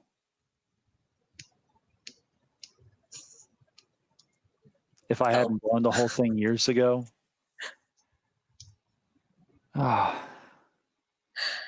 We never really get away from high school, do we? It's not in this town. Landon tried, and look where it got him. Dead, possessing our friend, and running into a haunted house? Yeah. I think it'd be funny if Jason tried to get out of the car. Oh, yeah. Just a tennis ball from off screen, lands at your feet. He just comes walking up all jaunty. Trying to be the big action hero, we're going to go save Sammy. Mm-hmm. With my espresso powers. Jason, I don't think you understand exactly what's happening.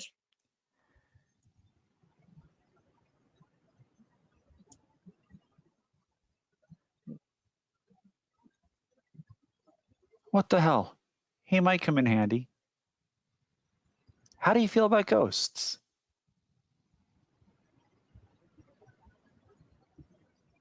Am I playing Jason? Forgot. For the moment. Or Bethany, or I don't know. I It's think like he multiple people. glances back to like the car radio and then looks back down at the circle and he's like, shit, are you for real? Yes, Jason. That's why your phone exploded earlier.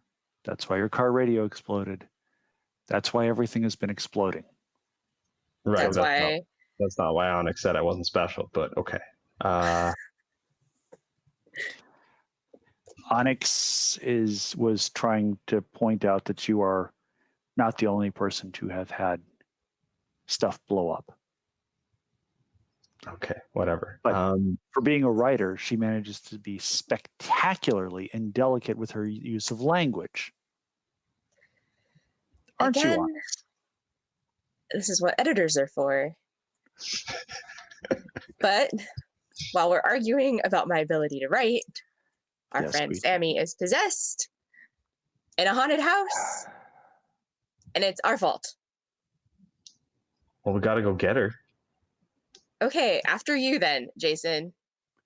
Into the haunted house. Looks back at the smoking car, like radio. And he's like, I'll go first. Fine. Like, let's leave our phones here. None of us have phones. Except Lorraine, maybe. Oh, no. I left mine back at the shop. I didn't even think about it. Okay. But if anything happens to us in there... Promise us you'll burn the whole place to the ground. Do you think we should leave Mia a note? No, she'll figure it out. I mean, she knows more or less what's going on. You know, let her have another moment or two of like anything besides existential dread that we're going to have our souls torn apart in some sort of maelstrom. And I think Onyx looks over, glances at Jason, and is like, oh, well, it's probably not the worst thing in the world if something does happen to all of us in there. For me, at least. I mean, at least you and I would go together. Yeah, our first date, our last date. But I mean, if you think about it, that'd be perfect. And think about what it would do to the sales of your novels. Sammy?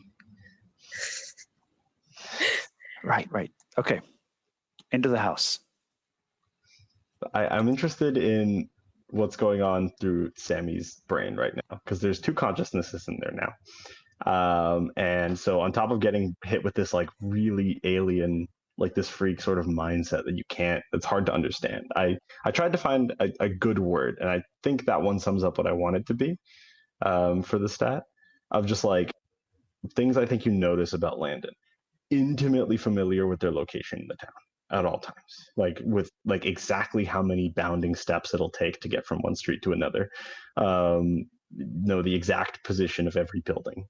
I think their minds are just flitting through one emotion to another. It's just this turmoil of like loss and grief and like overwhelming, like in this situation doesn't know how to feel yet, so it's just hasn't like focused on it yet, and thoughts keep coming back to Tamara again.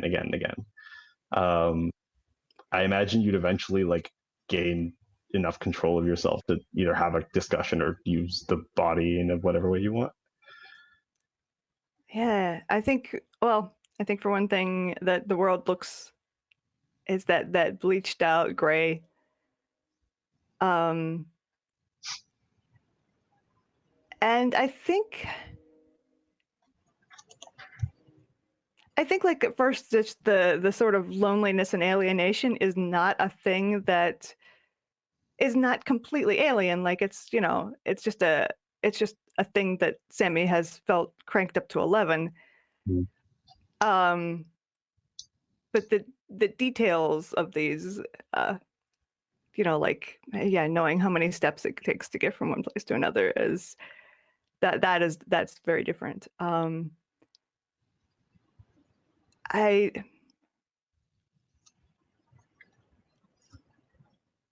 I think she like just kind of sits down against the wall in the corner,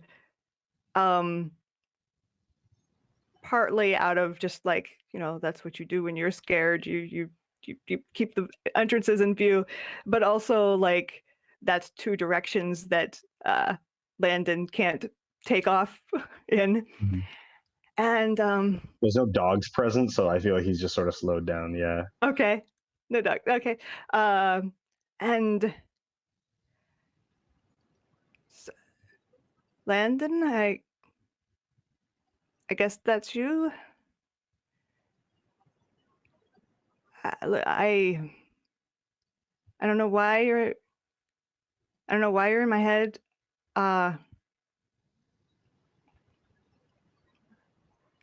Look, is this a revenge thing? I know I wasn't all that nice to you in high school, but I don't think I was that much of a jerk to you. Was I? I think there's like a bit of a silence, and then it's like, are you? It's almost like, when you haven't talked for a while and you have to like clear your throat. Mm-hmm. But for him, it's like he hasn't talked in so long, so he's like remembering how to do it. And I think he like makes a couple like words that don't make sense at first, and then like, yeah, it's like, are you talking to me? You're the only one in my head, I hope, other than me. I don't. There was a Your name whirling. is Landon, right? Or we got that right? Yeah, he like takes a deep breath. He's like, oh God, yeah. Oh, it just stops for a second, and he like picks up like a small object and just throws it against the wall. He's like, oh my God, yes, and then just like throws another one. He hasn't been able to throw that stupid ball for so many years.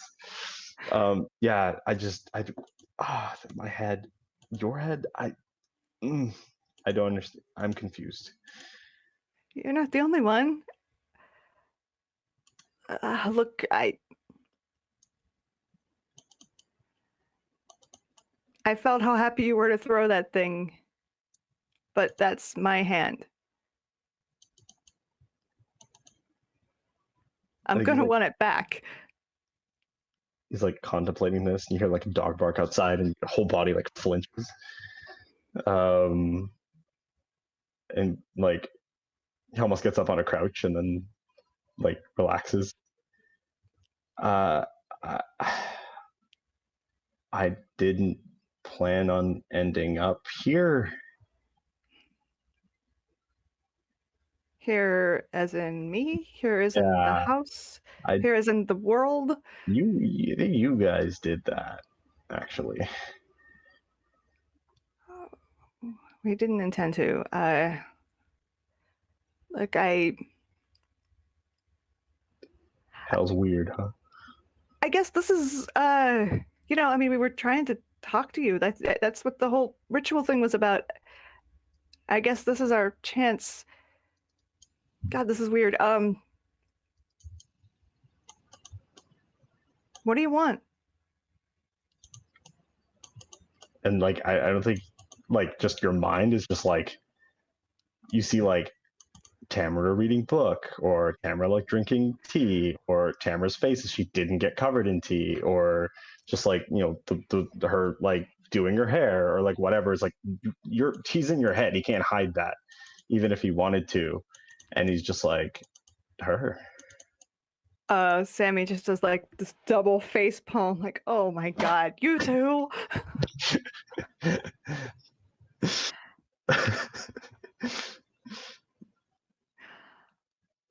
And he's like, I should go to her, and he like stands up.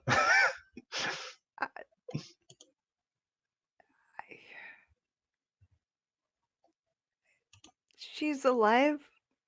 You're not. That's a little bit of a barrier, maybe. I mean, I'm here, and like I've been here the whole time. It's just I can see. She can't see you. I'm curious when everyone else arrives. If people are coming here, like if this might be a good moment for that. Just when Jason just bursts through the door. He like kicks in, like there's like he kicks in The one door is unlocked, but he Yeah. still kicks it in.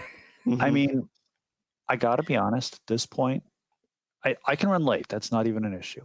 Mhm. But at this point, I'd kind of, I mean, Mark, Mhm. this is your first time playing it. I'm totally content letting the two of you play this out and resolve it yourselves, as opposed, and like, you know, everybody else shows up and it's like, we're here to help. It's already taken care of. Yeah, That sort of thing. that's fair.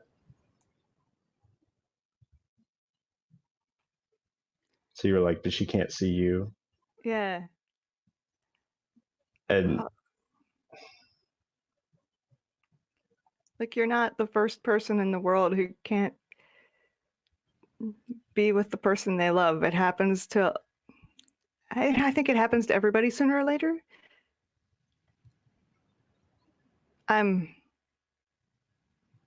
sorry you've been, I don't even know if ghosts can move on for something from something like that, but I don't think it's gonna work out, man. I think he finds a way to like retreat it to the back of your mind so that you have like control of your body, because he's like trying to figure out how this works as you go along. Yeah. And it's just like an echo in your head of like, what am I supposed to do? I can't. Okay. I was stuck here until you all set me free, and then I was chased until I couldn't stop, and then she was safety, and I'm here. I don't even know if I could leave if I wanted to. What am I supposed to do? That sucks. I don't know. We were gonna ask if what you wanted to do, but look, the only thing. So you're probably gonna laugh at this, having experience with being a ghost and all, and this is probably completely wrong. But I mean, we talked about summoning another ghost. We talked about giving you a doll to haunt. I don't think those are gonna be good, though. Can you throw something again? Yeah. I'll pick up like half a glass that was thrown at us the first time and throw it real hard against the wall, and it just shatters. And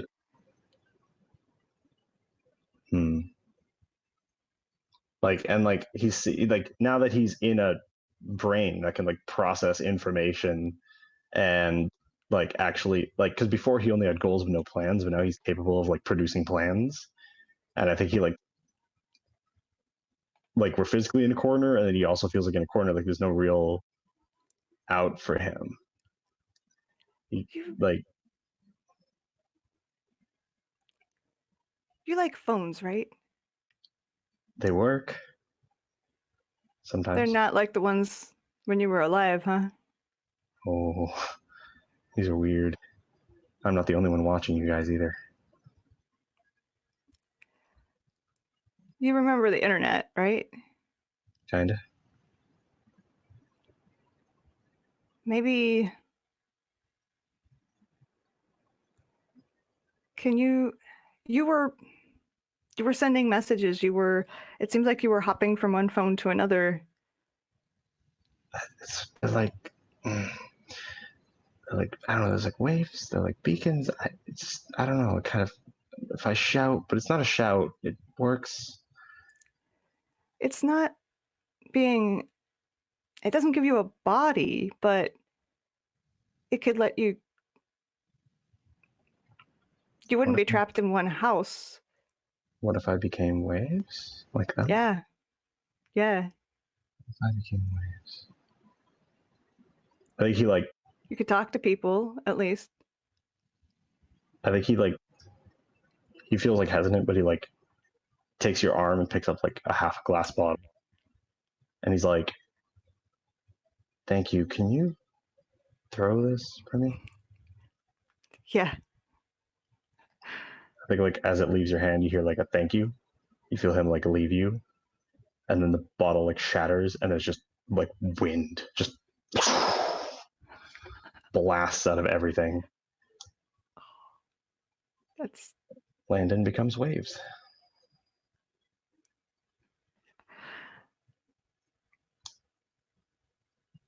and I think Sammy just kind of like sinks back into the corner, picks up another piece of glass and throws it kind of half-heartedly at the wall.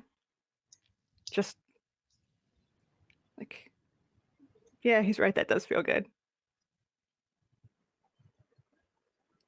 And I think that's scene. Yeah.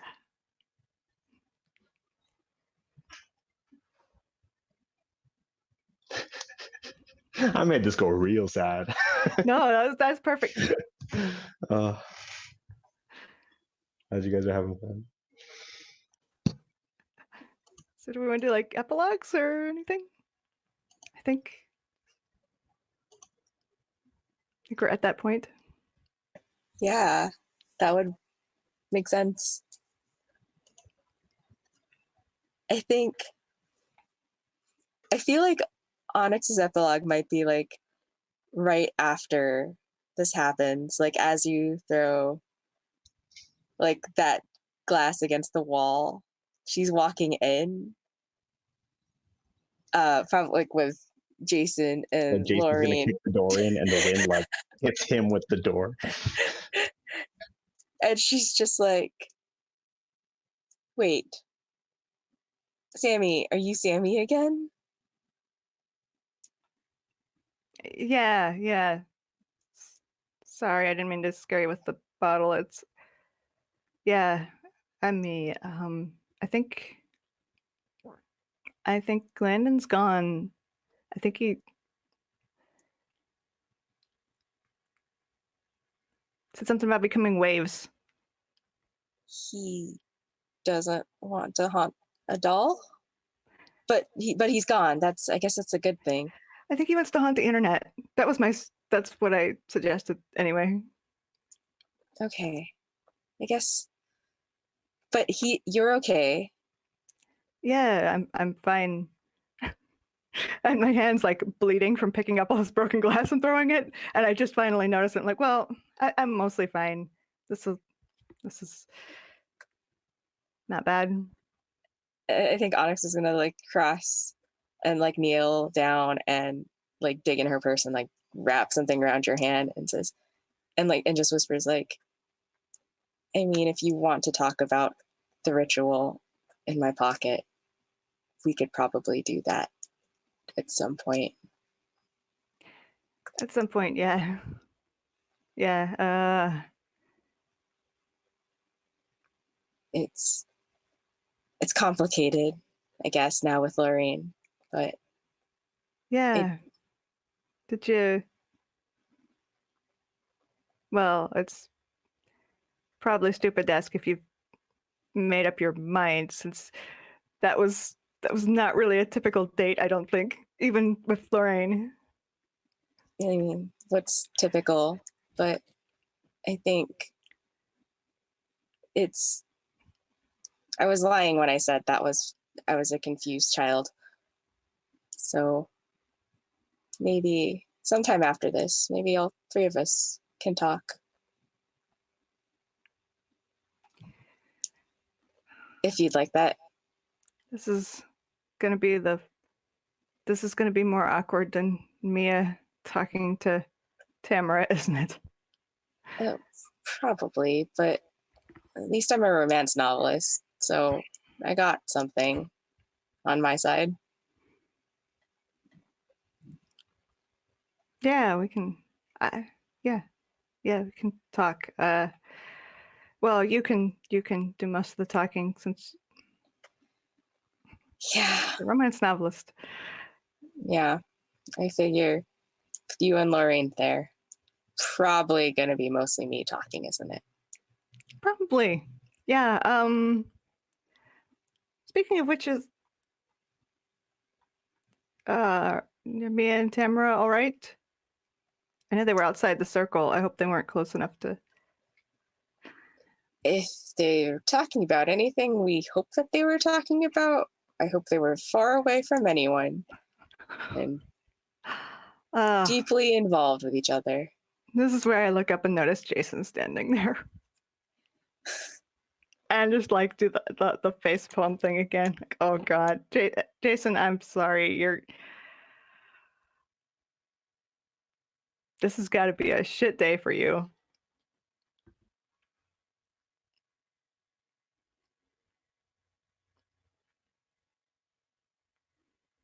You're muted.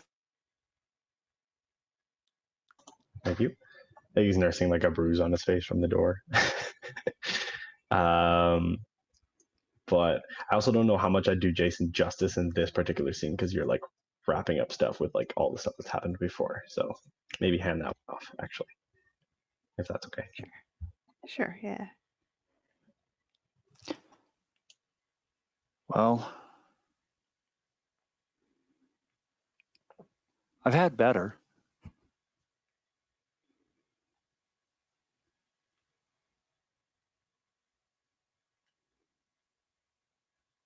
Maybe this is a good thing. You know, maybe I was rushing into things with Tamara too much. Maybe I was rushing into a lot of things. I mean, like 6 hours ago, I thought you liked me, so I'm thinking that stuff. Maybe I shouldn't get married right now. Yeah. I think you're right.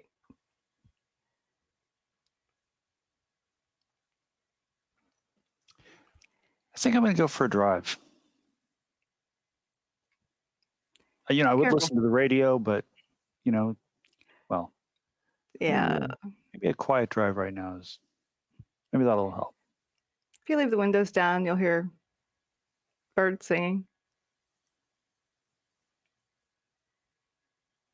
Frogs, dogs barking, other car radios. You can always follow a car playing Nickelback.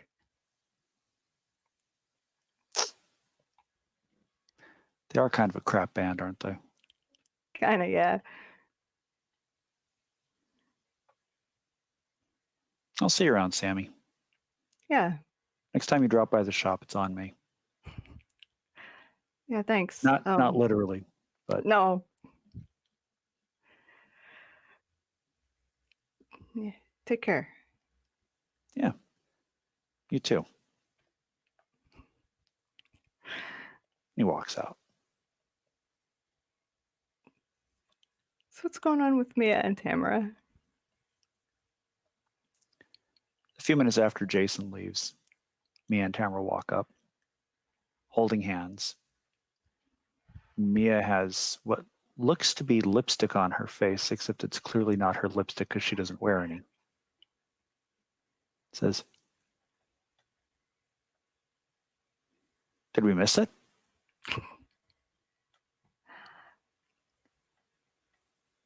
And I think that might be seen. I think you had better things to do. That's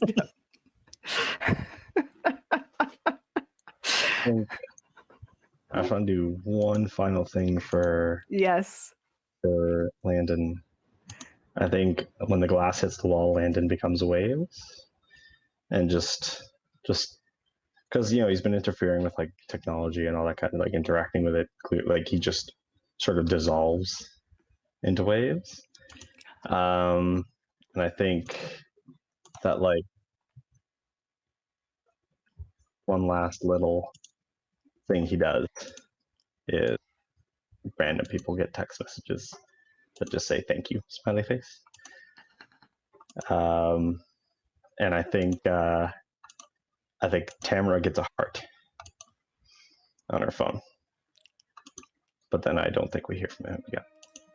Oh, nice. Are all the That's- texts from 666? Yeah.